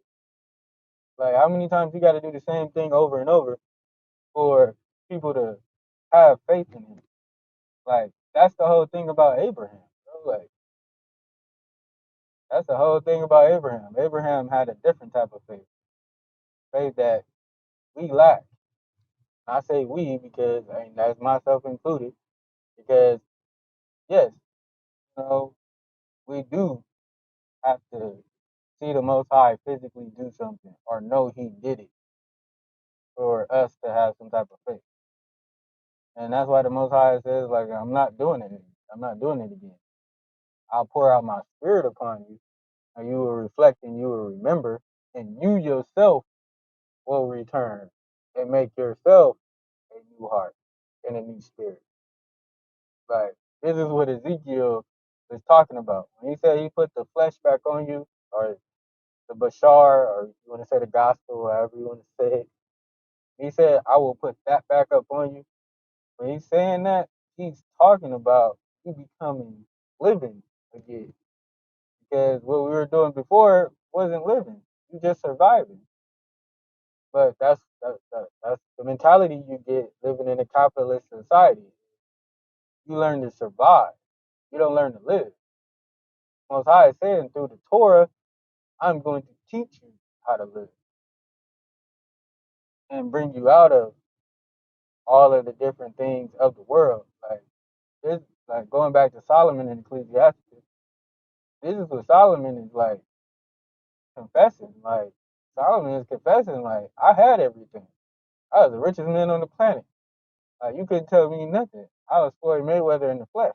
Like you feel me? But at the end of the day, all that shit didn't mean nothing. Like the knowledge of the Most High was my greatest asset. That was my riches. And I became nothing, even though I had everything. Like, Most High, when He humble you, He humble you. And you can hear that in people speak. You can hear that when people talk. All these people ain't humble. And like, I get it, banging on JC, you bang on him all day. I mean, but that don't really do nothing. Okay, you took away JC. So, what's next? I didn't take away JC from plenty of people, and guess what? It just leaves a vacuum. They don't even know how to serve the Most High. They be like, okay, I take away JC, I keep the commandments. Now what do I do? They don't even know what to do. Like that's the whole entire thing. Like, yeah, you took one idol away, and then you replaced it, and you became the idol because now that person is dependent upon you. I didn't have that happen before, and that's what I'm saying. They have no real experience with the Most High. So then, how do you teach somebody once you destroy their whole entire world, for instance? How do you teach them to go to the next step? How do you teach them to go over the wall? because the Most High is at the threshold or the doorpost, however you want to put it, trying to call that person back in. How do you remove what idolatry really is from a person? What do you got to teach them? Higher state of thinking. They got to leave Earth. Like, a lot of people, when they say certain stuff, I always say that phrase, oh, this person left Earth, because they no longer thinking on the same playing field as most people. And I'll let my playing with this. And like I said, a lot of people won't even understand to hear when the Most High is calling. That's why He set up the watchmen and the shepherds.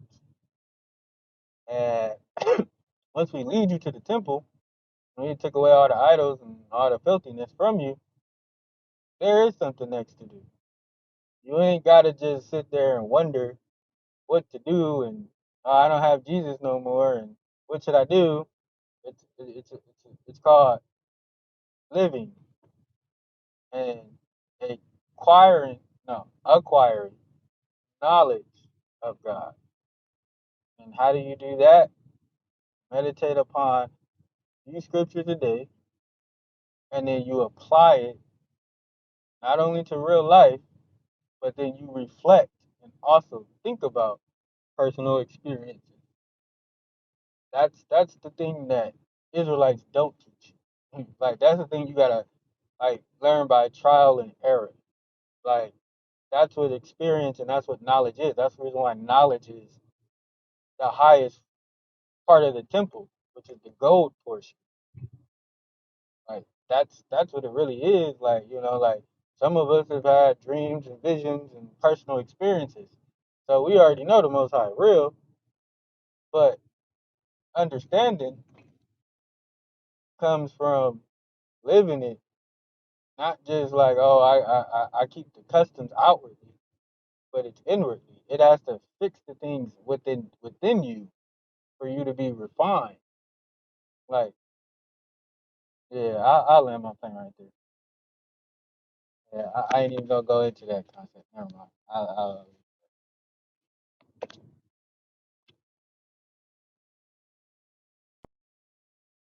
man, keep going, bro.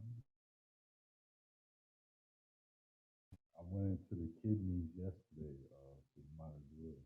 Like how the word kidneys is like the same word for like the inward parts or whatnot. isaiYaH just left No, you breaking up, bro. Earth, bro. Huh? What'd you say? Nah, No, you I was breaking up. saying you just left Earth, bro. Nah, that's not even as deep as I could go, bro. That's not even. That's not even. Trust me, bro. When me and Menelek be having our conversations offline, bro. Like, But nah, I'm just explaining simple concepts, bro, that the Torah teaches, but not a lot of people know about it. Not a lot of people teach. Like, we stuck on fighting over words, and words became fornication. Niggas don't even know that. Niggas don't even know your words then became fornication. They did became idols, because that's the whole thing about creation. The Most High spoke everything into existence. And this is the reason why I was bringing up certain scriptures about what you think or what you say becomes reality in a sense. Or if you know how to actually tap into that, it actually becomes, you know, reality. But my whole entire thing is that, for people that constantly fight over, uh let's just say, what, Isaiah 53. You constantly fighting over that. So where's your time to think about the Most High? You constantly fighting over that. Like, you're like, oh, well, I'm defending the Most High. The Most High don't need you to defend him. What does the Most High need from you? Nothing but your love, which is your free will. That's the only thing you can give him. You can't give him nothing else. This is what David was talking about throughout the whole entire song play. what sacrifice could I give you? Like, I can't give you nothing. You own everything. So what could you give the person who owns everything? Loyalty, love, devotion. Yeah, that's man, that's light, bro. I'm not even gonna go into those kind. But yeah, like this is something like I was talking about with divine prospects. Like, bro, a lot of these people don't even like they don't really understand. That's the reason why they argue and they constantly battle. But the constant battle and all of that stuff, just don't get me wrong, it's fun, it's cool, but I didn't learn anything. All I did was create a doctrine, and that doctrine became my idol because now I have to defend the doctrine instead of defending the house. And that's the reason why teaching is a better defending of Yahweh than actual going to combat, I guess you would say, in a sense. Because Hmm. when you teach something, there's people that's gonna sit there and pick it up one day. And guess what? Are they yeah, they're gonna hear the battles and stuff like that, but they're gonna be like, I didn't really learn nothing from that. I just learned somebody's doctrine. That's why I don't have a doctrine. Like, I'll say what I studied as truth from my research, but I don't really particularly have a doctrine per se. That's the reason why I can agree with certain things in certain contexts because I don't have a doctrine. But when they doctrine become their idol, guess what? The Most High not there because the Most High is like, dang, where's your original thought? You don't have an original thought because your doctrine has been regurgitated for the last 60 years. Hmm. You're supposed to increase knowledge. Your knowledge is supposed to increase. Like, you should be open for truth. You shouldn't be closed minded, like covering your ears to the Most High's truth. Exactly. That's why, like, when me and Menelec, like, when Menelec be getting on me sometimes and he be telling me, like, bro, man, you should just continue teaching and doing this and that. I'd be like, bro, we did our job. When we taught the Torah on YouTube, I left that for the next generation because these motherfuckers ain't gonna get what the fuck we talking about. So I did my job. I'm not gonna sit here and constantly try to battle somebody when they don't even know how to live the Torah. Like, there's a difference between reading, comprehending, and battling somebody. That just shows that, yeah, you study a little bit because you can't explain the hidden thing. But you study enough to do battle. That's all you do. But you don't feel What's anything. the thing is where you get out of battling somebody and they still when they still in their same mind state. Exactly. Because you can't wake them up. Only the Most High That's can what I've wake them been up. saying. I told him that it's in Psalms 140, Psalms 146 and 8. The Most High opens the eyes of the blind. It's only His. Exactly. He removes the veil upon the eyes of the ones that want to learn and seeking the Most High hard as they can. Exactly. Like one of the brothers that's in the camp, you feel me? Like, he was with and I think I learned this lesson, dealing with that brother, because he was in the camp and he was getting, shouted out by all the big Israelites, Gorilla Hebrew and all them. And I used to battle with him, like every single time, bro. He did not get it. And all of a sudden, he's like, hey, bro, I'm not only. I'm like, what? You, Mr. Super Yahweh Shai? You Tanakh only now? Oh, okay. And it's just like the Most High just opened my eyes. I'm like, all crazy. No matter how many times I whooped that dude ass in the tour, he was not gonna come out of idolatry. Yeah, because the veil is covered upon his eyes. That the Most High, Hey, what you talking about, Jake? the Yep, Most that's what the High. Most High was.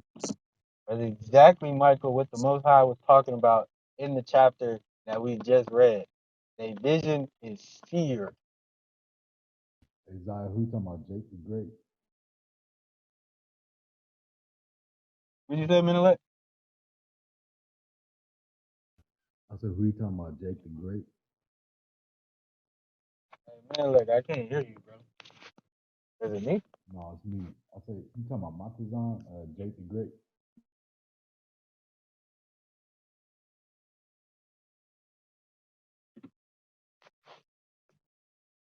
You can hear me?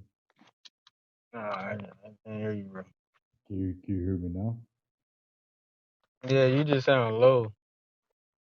Shit, my fault. It's on my headphones. But I say, so you pull Matazan out of Yahweh? I mean, out of JC?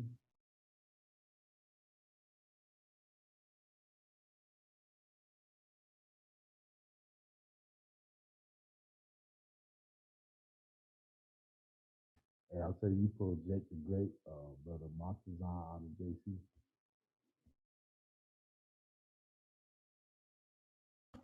You sound real low, Benelux.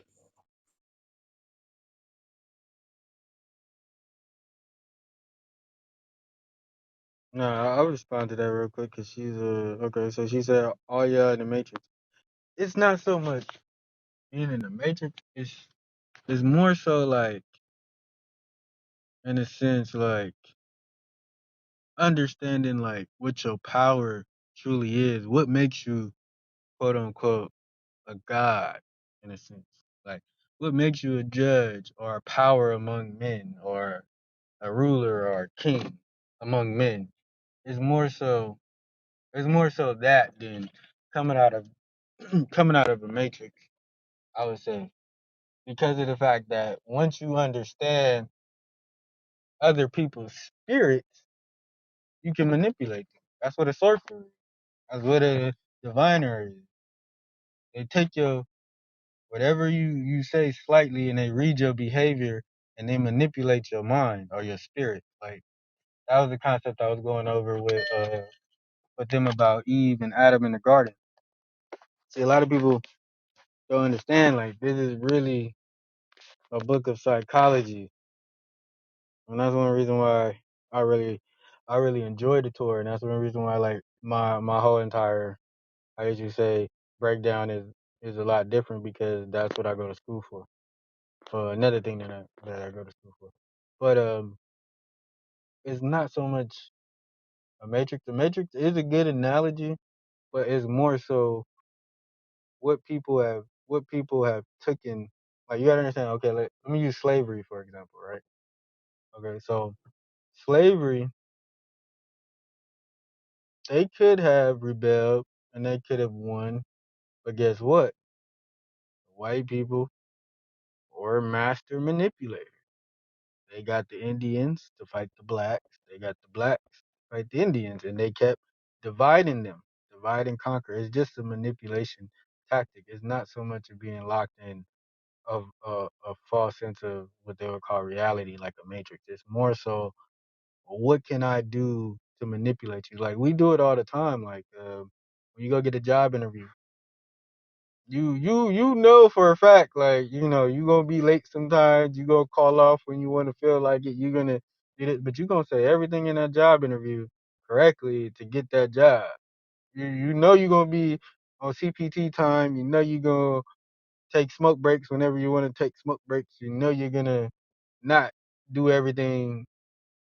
I guess you would say that's the requirements of the job. You're gonna cut corners when you can cut corners. So in a sense, that is a form of manipulation because you know your true intentions are not to be super staff 8,641. Like you ain't about to be that. So that's the difference of what I'm talking about and what the Matrix is actually using as an analogy. So that's just what manipulation is. Like, men do it all the time to women, women do it all the time to men. You know for a fact you ain't gonna be faithful, but because she got, certain assets, you're gonna say what you need to say to get her attention. Like, but you're gonna cheat. Or she just you know, like that's the whole thing about understanding like the actual power of Menelek breaks it down pretty good too with the telepathy and the telekinesis and stuff like that. Like these things aren't superpowers; they're just forms of manipulation. Mm, and that's about it.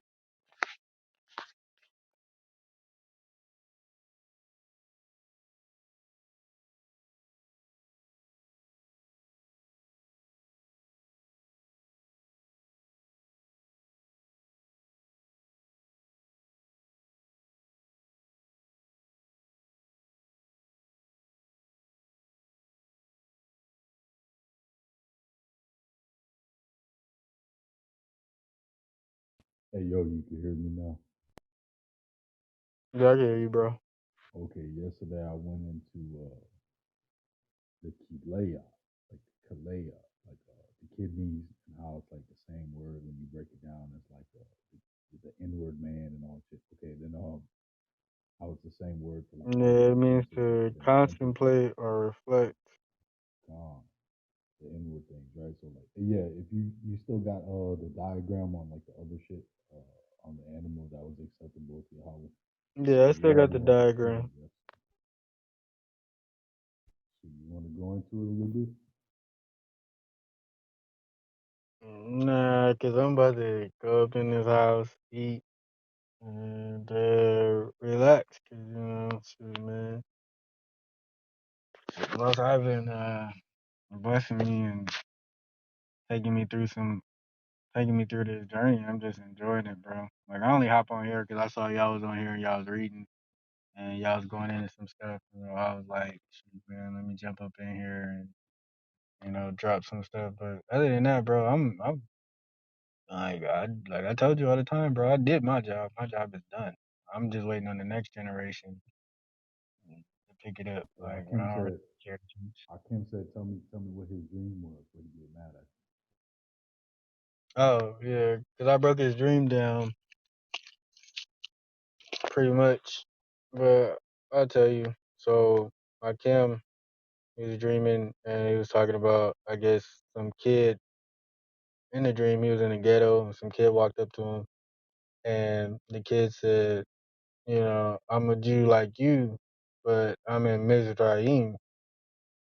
So we already know what that is. The kid walking up to him, tell him he's a Jew like him, and he was in Mizraim. He just meant that he was in bondage.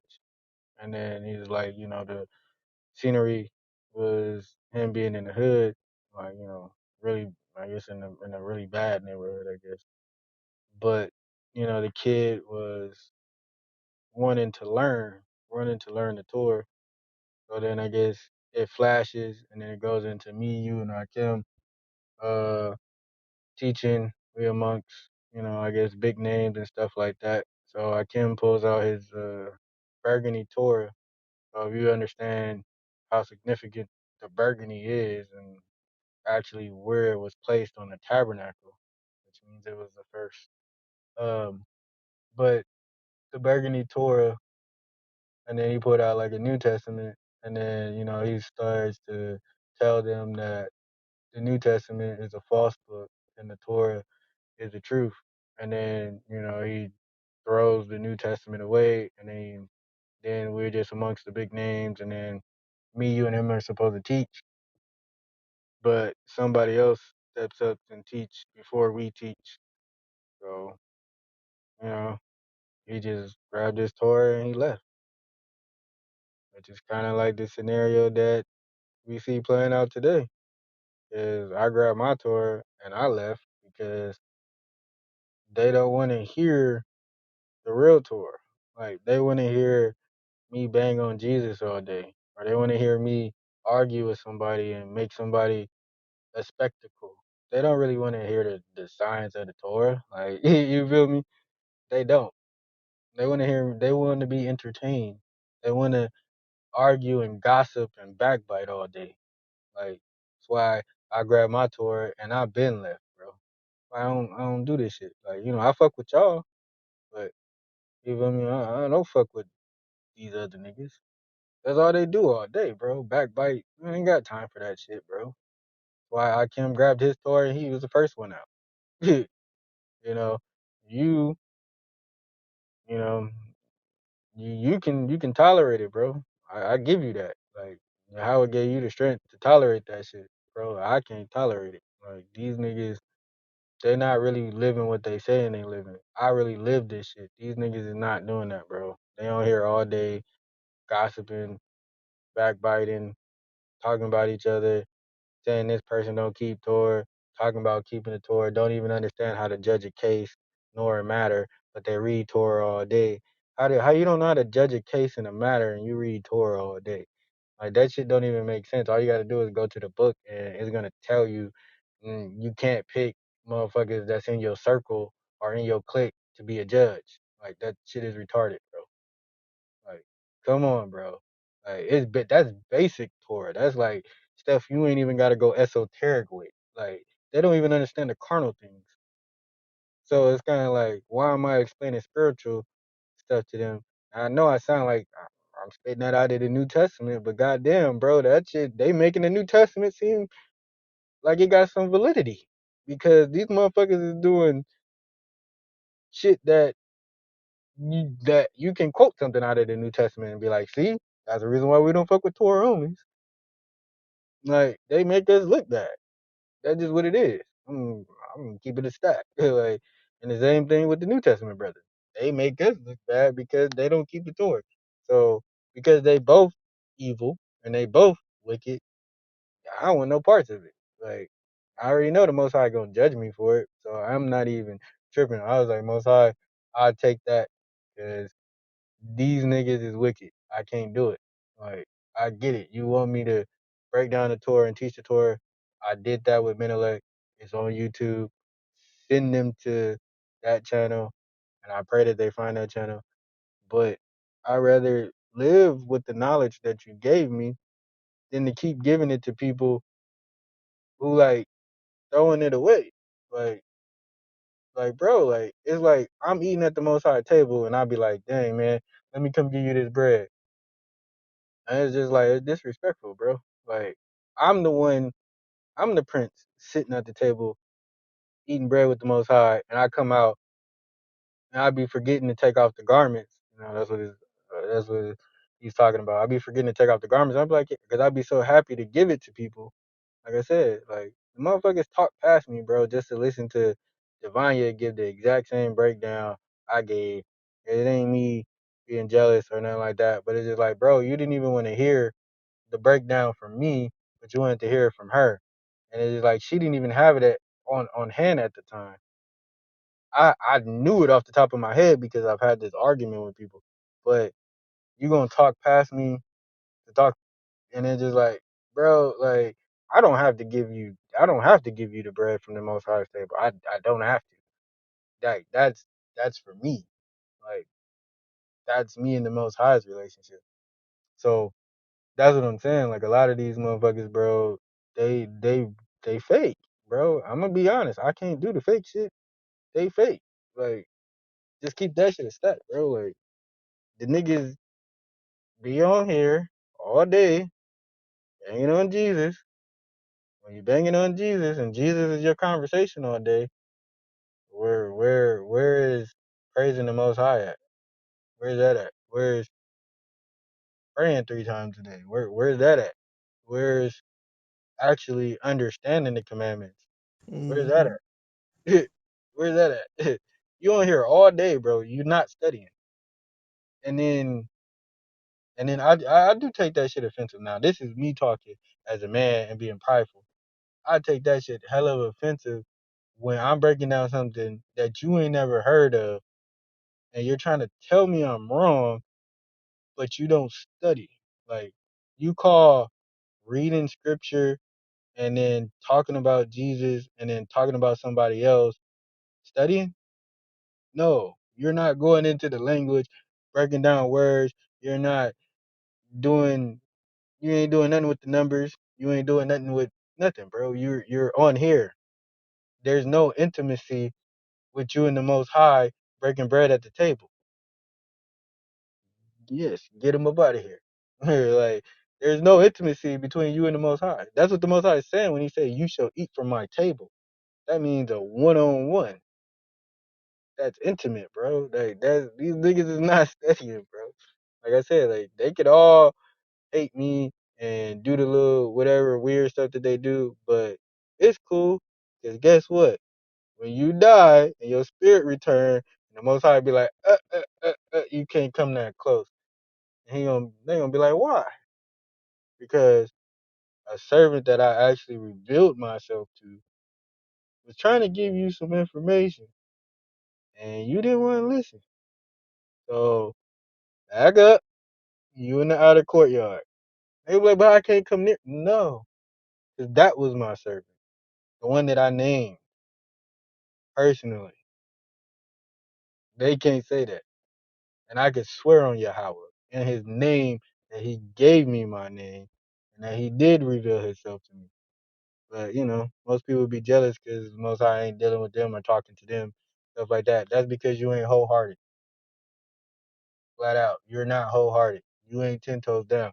I told the Most High, you can make me poor today. I still praise your name. Mm-hmm. A lot of motherfuckers, bro, go through some hard shit. They want to pray to Yahweh. Nigga, I pray to Yahweh every day, bro. Yep.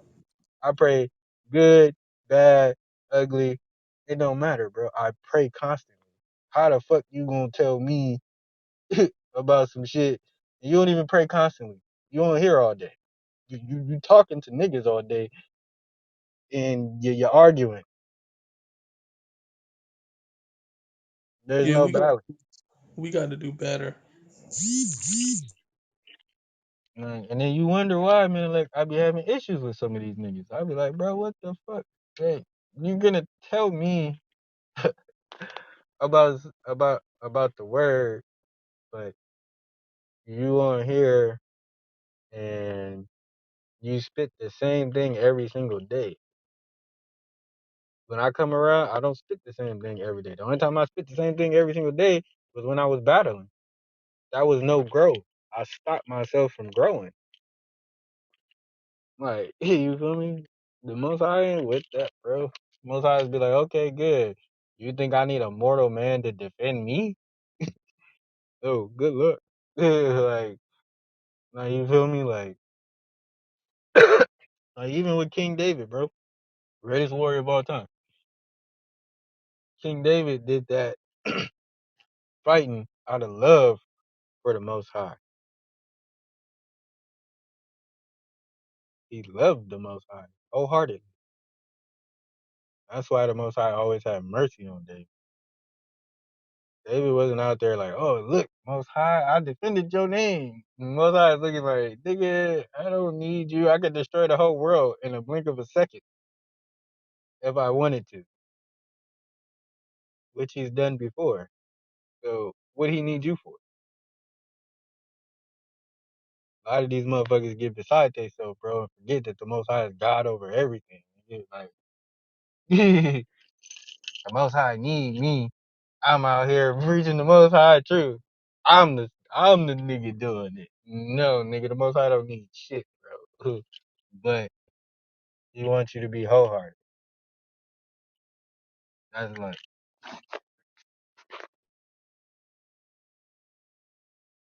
Colin, I'm glad you said all that, bro. We've been slowly separating from all that shit. We've been stopping going to the rooms and shit. We've been doing our rooms. But still, like, I still need to stop arguing about some goddamn JC. That shit's retarded. That shit's annoying at this point, really. yeah, like, nigga, I'm not going to sleep mad every night. Or I'm not going to sleep being bothered or making a joke out of it and stuff like that. Like, I feel sorry for them people. That's lost. Like, you feel me? At least the Most High, he had mercy on me to wake me up. And that's the whole thing. Is like, it's mercy, bro. Niggas don't even be thankful for that shit. Like, it's enough of us that didn't push the truth and that they said the truth. Now, the Most High will lead them to whatever we trying to do, whatever whatever they trying to do. I mean, whatever he trying to do. My bad.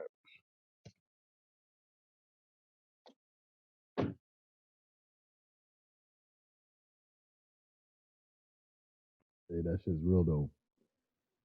Look at what year it is, man. Motherfuckers still think the church is real. I mean, brother, you can't do nothing for you because the Most High got to wake you up. So, yeah, man. Hey, isaiYaH, I don't know if you noticed this, right? You kind of touched on it, right? But okay, I'm gonna go into an example. Excuse me. So you trying to show a motherfucker some shit, and they like start like trying to tell you like some shit you already know, and like nigga, you just be like, God damn, bro, just like you don't tell me what Christianity's. I already fucking know what that shit is. We all know what Christianity is, bro. Like stop that shit. Okay, so like listen to what I'm saying. You know what I'm saying? Like you're not gonna trick a nigga back into Christianity. That shit ain't never gonna work. So like the reason why you dealing with them in the first place is try to show them some shit, that mercy. Cause like motherfucker ain't show us any goddamn thing. Okay, so anyway, motherfucker Zayat, tell me if I'm lying. When we was coming up in this knowledge, motherfuckers was sitting there ready to beat our ass with information every day. No fucking mercy. Turn your ass to a highlight clip, right? Yeah. Exactly. So like, yo, you be trying to like show somebody some shit, and then like the Most High will stop it. He'll like you cause like you'll like try to stop them so you can show them something. It'll make them start going louder. Make you like, hey man, stop, stop. Like that shit that be happening all the time, bro. Like, it's like damn, it's like the Most High's doing that shit. Yeah, because the Most High is only certain people are supposed to get the information. That's why like motherfuckers when they be leaving out and stuff like that, or the Most High cut the conversation because he don't want them to reveal that knowledge to him. Because remember when we was spitting the knowledge and people would just come up in there and just listen, what they do, they take it and then they go pervert it. And then we be having to fight them motherfuckers and it should be twice as hard because now you trying to fight me with a perverted doctrine of mine, so it sound like mine. Now I gotta really go hard on you because now you done took what I said, flipped it, and made it about something else, and it's not that. Like you perverted it. Like that's what the whole like Baal, no, not Baal, but the Asheroth and and the Most High worship. When the Most High is like, don't put me next to Asheroth, like that's that whole wisdom woman is wisdom is a woman and don't even understand that wisdom comes from the Most High, which is a feminine attribute, not some type of, whatever. Because when you use the word spirit, 9 times out of time, it's talking about the feminine attribute of the mind that is giving, which is mercy. Not no goddamn Asheroth where she separate from the Most High and the Queen of Heaven and all that other weird shit, bro. That shit fucking weird. Like they be trying to deify every goddamn thing because like, the Most High ain't no man nor no woman, bro. He's a spirit. Like nigga, like that's what it was. Like that's why the ancient Israelites when they was doing that shit, man. Most High was pissed off about that shit.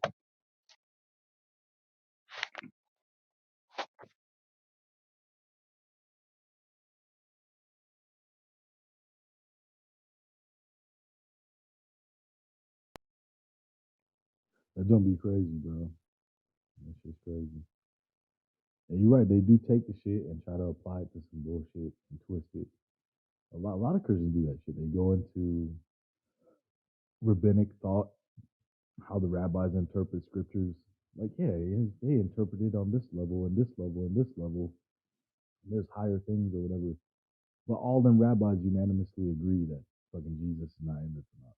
But they ignore that shit and just keep building the fucking witchcraft doctrine. Building the witchcraft doctrine, you know what I'm saying? Like, but that shit's bugged out, bro. Yeah, that's the reason why, like, you feel me, like, they have a doctrine. And then that's the whole entire thing, like the Most High be talking about, which is fornication. Is you're letting someone else rule your spirit because you're going off of his teachings instead of letting the Most High teach you. Like the Most High has to teach you. This is not something you can get from man. Like when I brought out that, Moses was, Joshua was Moses, I didn't mean that in a literal sense. I brought it out as in he had the spirit or the mind of Moses, which, if you want to go to the New Testament, this is where they got it from because he increased Joshua tenfold. So that means, and that's exactly what the whole generational thing was, or why the other generation didn't make it, and why the righteous generation made it. Because they picked up whatever righteous qualities that the other generation had. They just weren't tainted by the wickedness or the sin, and that's the reason why they made it into the kingdom. Because they took their whatever righteous qualities that they had, they did it tenfold, and that's what happened. That's what happens with generation to generation. Because 60 fucking years ago, there was no Israelites spitting the stuff that we're spitting today. It increased in knowledge with every generation. Like, you know, but we're a special generation because we're going to help that next generation be better than us because they won't be tainted by Jesus or whoever you want to call as another God because they're going to be raised to know Yahweh only. That's the whole entire thing that a lot of people don't see, don't get. I mean, you gonna teach your kid about Jesus? No. You're gonna be like, I'm gonna teach my kid about Yahweh. Jesus is not never gonna come up. When they be like, oh, Jesus is in this, my kid gonna go straight to the Torah and be like, uh, I don't know what you're talking about. That's not in my book. Whatever book you got, I don't know what the book that is, but I never heard of it. So you can't defend or be mad at something you ain't never heard of. Like I said, bro. At the end of the day, like, you know, it is. I get it. That shit be bugged out, bro. I'm not gonna lie. Maybe like 3 days ago, I was like super burned. Maybe just 2 days ago, I was like super burned out and shit. Bro. I was like, bro, like that's what I'm saying. Like, I mean, you already know you're a behavioral therapist. Like, a lot of these motherfuckers is crazy, bro. They got some shit going on with it. I mean, we all have some shit like anxiety, depression, whatever the fuck. Right? But these motherfuckers got some shit wrong with them, bro. Like how we like fucking their minds up bad, bro. And then like how will be testing you to see if you're gonna use your own discernment and shit. Like, oh, I'm gonna pick this person. I think this person got it, or this person got it. When in reality, he'll show you who gets it. Like brother Isaac and brother Soul. Like the Most High will make it clear to you like who gets it, and they'll be back building with you every day, building with you every day. These other motherfuckers, bro, we've been building with them suckers, other people for like a year, bro. They'll pop in for 2 seconds and leave and go listen to some goddamn Trinitarian versus Unitarian. I'm like, yo, But Yahweh don't even that's know the you. whole thing, bro. But that's the whole thing, man. Like, you know, when we did that shit, we were just going in there and having fun. We wasn't teaching. We know the difference. Me and you know the difference between entertainment and actually teaching. Something. Like that's what I'm saying, bro. A lot of these motherfuckers don't understand. Like they can't be around the table. The Most High don't want them at the table. You can't be intimate with the Most High, and you need the person who is intimate with the Most High to show you the things that you can't see at the table because you're not at the table. You're not allowed. But they don't get that, man. And I ain't got time to explain it to them, bro. I'm good. Like I know my kids ain't gonna be talking about no Jesus. Ain't never gonna hear about no Jesus. They ain't even gonna know that nigga exists unless they go to school or go somewhere where a motherfucker be like Jesus. My kid gonna be like, who the fuck is that? These motherfuckers, they kids gonna be battling about Jesus. Guess who's gonna be their God? Jesus. They talk about him. That's like,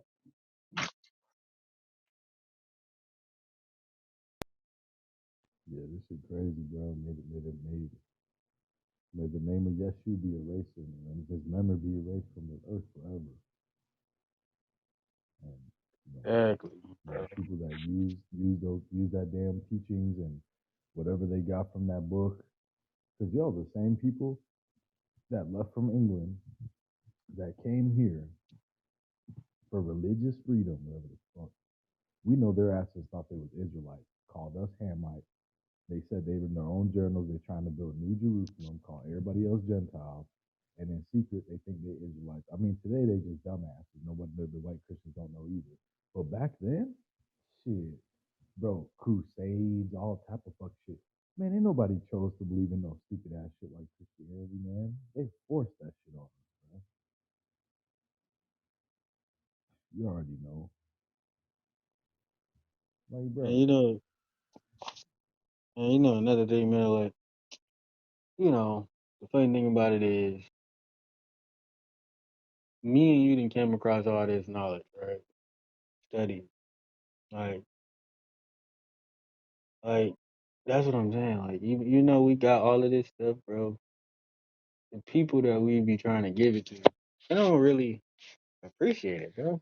Like I'm gonna keep that shit a stack, bro, because me and you could be on the phone for 16 to 24 hours breaking down scripture, talking about scripture, reading sources for 24 hours. I think the longest we went was what, 36 hours because I was working like a double. I worked the overnight, I worked the swing, and I worked, yeah, and I worked right into the next night. Me and you could talk about teaching the Bible for 36 hours. No contention, no arguing, no, none of that. 36 hours, bro. Just breaking down scripture, just talking scripture. Can these niggas last more than 4 hours talking about the scriptures? Can they last 4 hours of teaching a lesson? Can they last even an hour? Can they go a day without talking about Jesus and just talk about the scripture? Can they read the scripture? Like that's what I'm saying, bro. Like it's two different it's two different levels, bro. Like it's just not the same. Like I wouldn't like like I see them sometimes. They do their little singing and praying stuff. And talk about their little testimonies and stuff. That shit only lasts a couple hours. Like the difference between me and your dedication to the Most High, from what I've seen from a lot of people, is a lot of people can go more than 3-4 hours without drama. Like me and you can literally go 12, 14 hours just talking straight scripture, Most High. We ain't talking about nothing else. We breaking down scripture, we reading scripture. Like we don't get tired of reading scripture or breaking down the word. We be like, what does this word mean? What does that word mean? Oh, okay. You feel me? Or we'll read another scripture. Or like that's what I'm saying, bro. Like we can talk about scripture all day, and we ain't gotta argue with nobody. We ain't gotta do none of that. We just literally read and talk scripture all day. That's what our old rooms were. Like people that came in our room, they actually learned some stuff. That's why the Jewish people, it's funny, the Jewish people that was around us, they respected us more than our own people. Like they would sit there and listen to us talk about stuff. Like we talking about Israelites in Ghana and fucking Igbo and Ethiopia, and we reading scripture pertaining them and articles and stuff like that.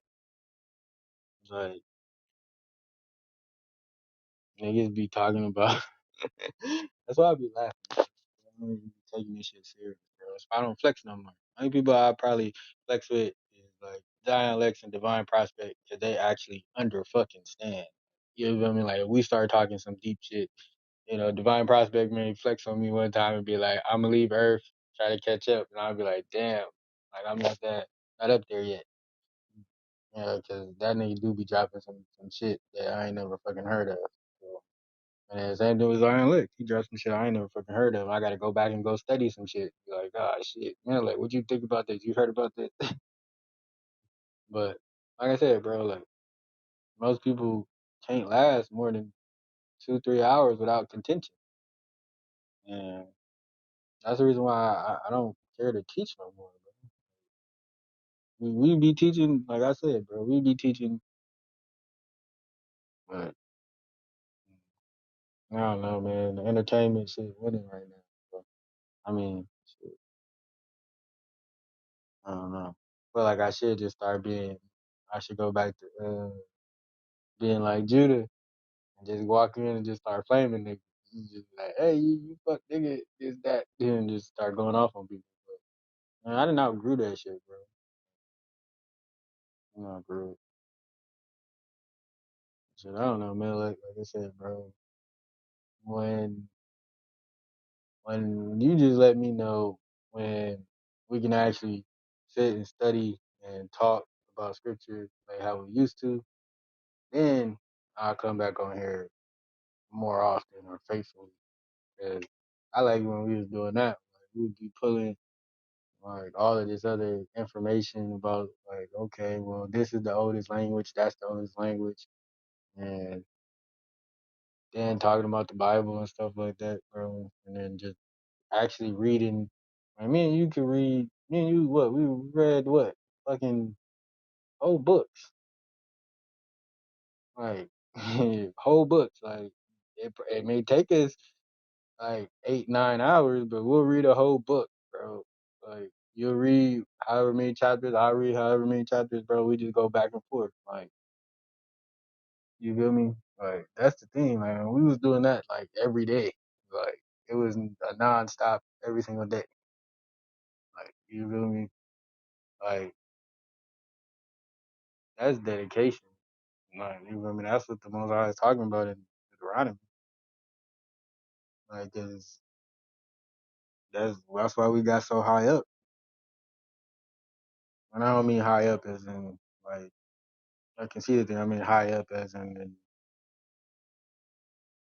thinking higher thoughts and thinking more of on the lines of what they say is the sanctuary mindset. That's what I mean by high up. The sanctuary mindset is the highest form of thought. And that's why David always wanted to inquire about his sanctuary or his temple. And he says, do not forsake me, do not kick me out of your temple and your sanctuary. Just look at what the word sanctuary means. But, bro, that shit, man, y'all got any last words? Because I'm about to jump up out of here. I'm about to eat something. I'm about to go to sleep. Because, you feel me? I had a very eventful day, which was a good eventful day. Most High is showing me different things and stuff like that. See, man, I'm gonna continue to read. Like I said, like a lot of people when I'm not showing my face and stuff, they like to say the Most High forsaking me and kick me out and all this other stuff. Ow! If you hear this stuff that I spit now, that comes from meditation. Like that's thinking about it 24/7. Most High ain't never kicked me out. I just don't share it no more with y'all. 'Cause y'all ain't in this gold portion. Other than I share it with y'all, you and Ishak and Soul and a few other people. But other than that, I just don't feel like sharing it no more. Like, well, I'm gonna try to bring you into the gold portion. You still on the brass level. You still common. I don't mean that in a disrespectful way. I mean the mind state. It's a double entendre though. But yeah. Any last words, man? Look, before I get up off there, Ishak or so. Yeah, yeah, yeah. Like I said, bro, I'm down with it, bro. So, Soul be doing the readings every night. Tonight we read like 20, 22 chapters and shit like that. We read every night, um, and then after that, we just like basically we just like we kick it for a little bit, listen to some music. But we should go into like some real deep shit again, bro. But, I introduced them to a little bit of Zohar the other day, so let's go into it, bro. Let's put in some work again, bro. We just study. Fuck all them other weird ass things. For sure. Well, I'll hop in on the Shabbat or whatever. So I'll come back in on the Shabbat. But yeah, the Zohar, I mean, they not ready for, I mean, well, I ain't gonna say Soul and Ishkak not ready for the Zohar, but a lot of people ain't ready for the Zohar because, they think it says some witchcraft or something like that. Like a lot of those, like a lot of the times, if you're an Israelite that really study Torah, the Zohar ain't gonna be foreign to you because everything in the Zohar, you're gonna be like, dang, I already knew this, or dang, I already thought this, or dang, I have those exact same thoughts.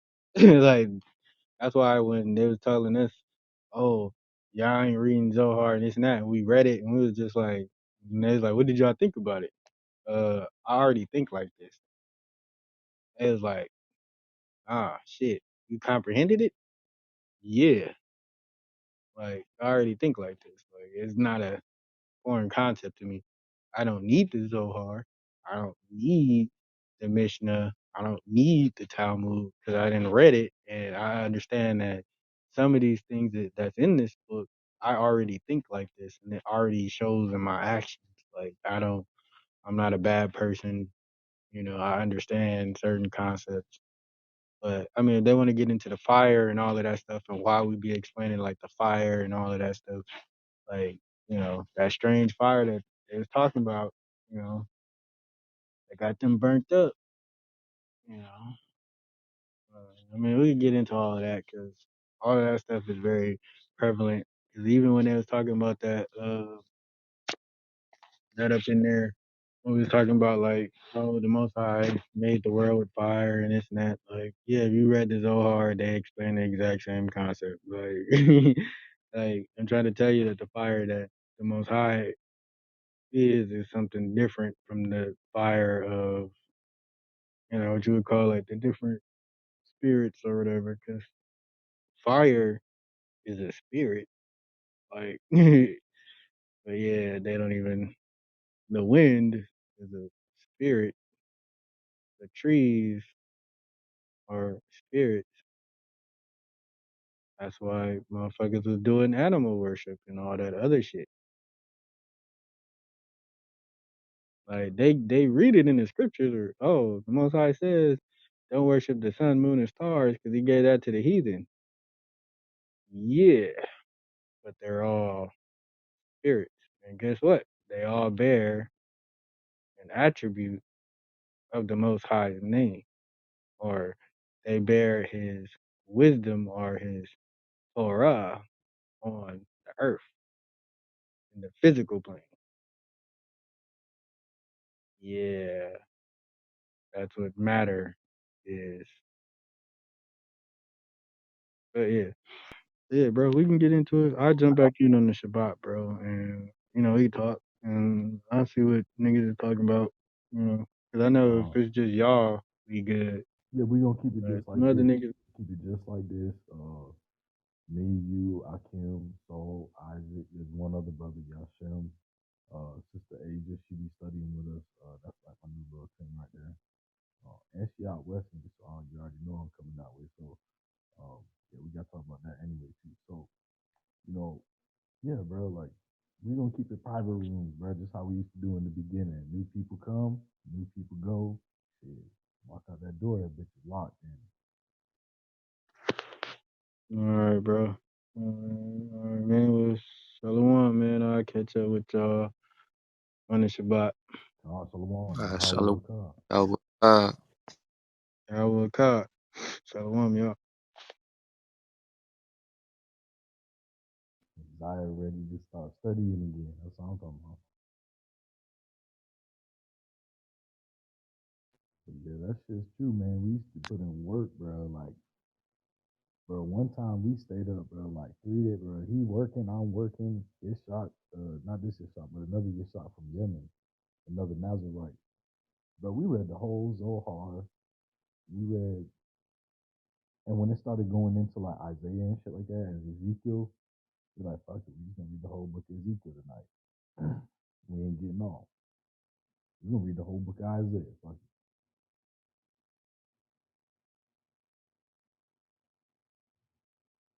But that's how you do it, man. All them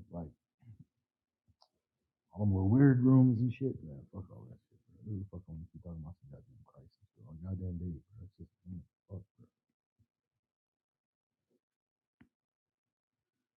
But yeah, like shit, we'll study.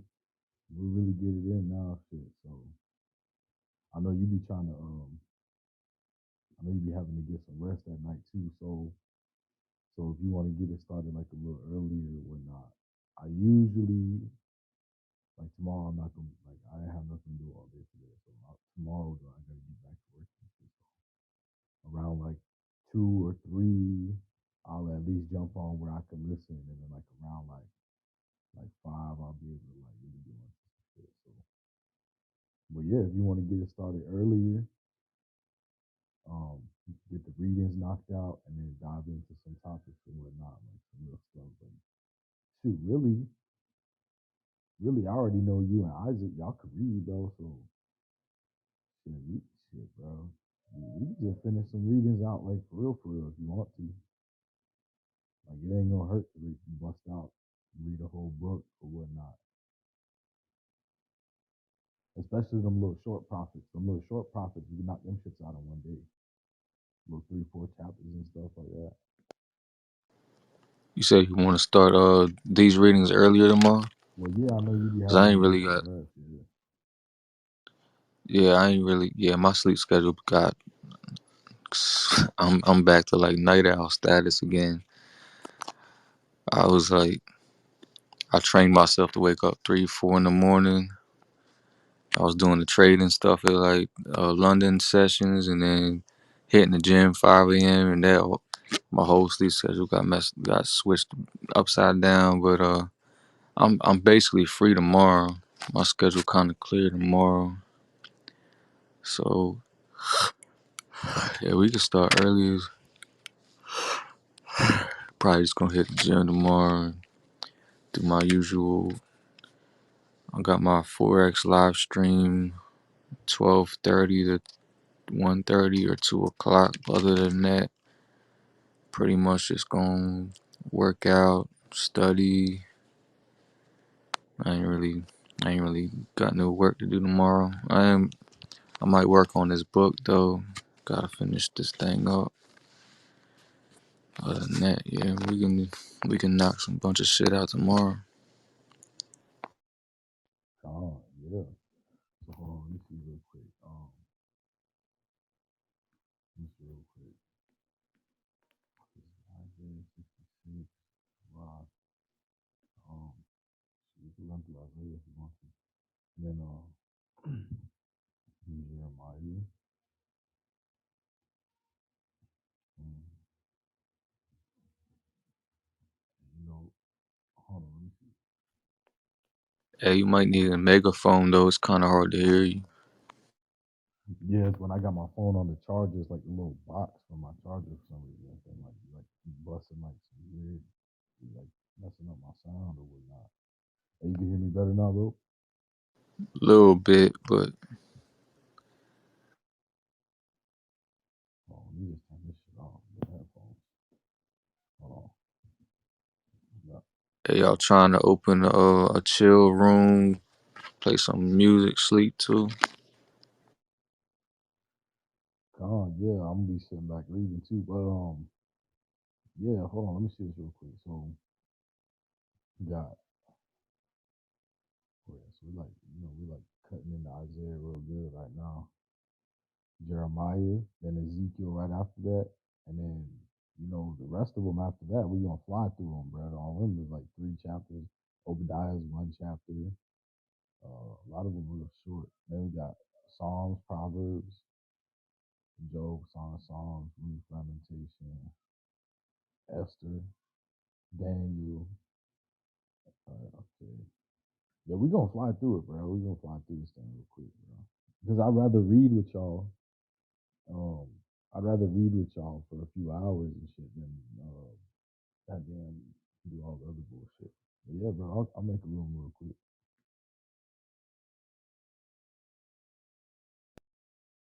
All right, bet. Yeah, I'm gonna close this one down. Well, yeah, we could probably knock the whole thing out by Shabbat, cause like I said, I ain't really got too much to do tomorrow. Thursday, Friday, a different story, but Shabbat. So we can basically read basically all day tomorrow, minus a few hours. And Shabbat, I can read all day, cause I don't really do nothing on Shabbat anyway, but pray and study. Might hit a little fast too. I might do like Isaac doing, do a little fast on maybe Friday to Sunday. I gotta be smart with it though, cause I gotta make sure I eat something after I work out, get my nutrients in, and then start it, and make sure I don't want to be fasting and working out and pass out and whatever. But yeah, tomorrow on Shabbat we can definitely almost hit a all day thing. Probably be done the whole thing by Shabbat at night.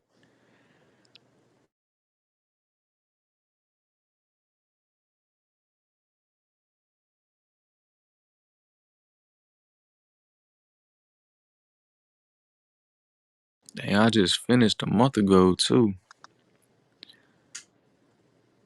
Finished this thing twice, twice in 2 months. Basically.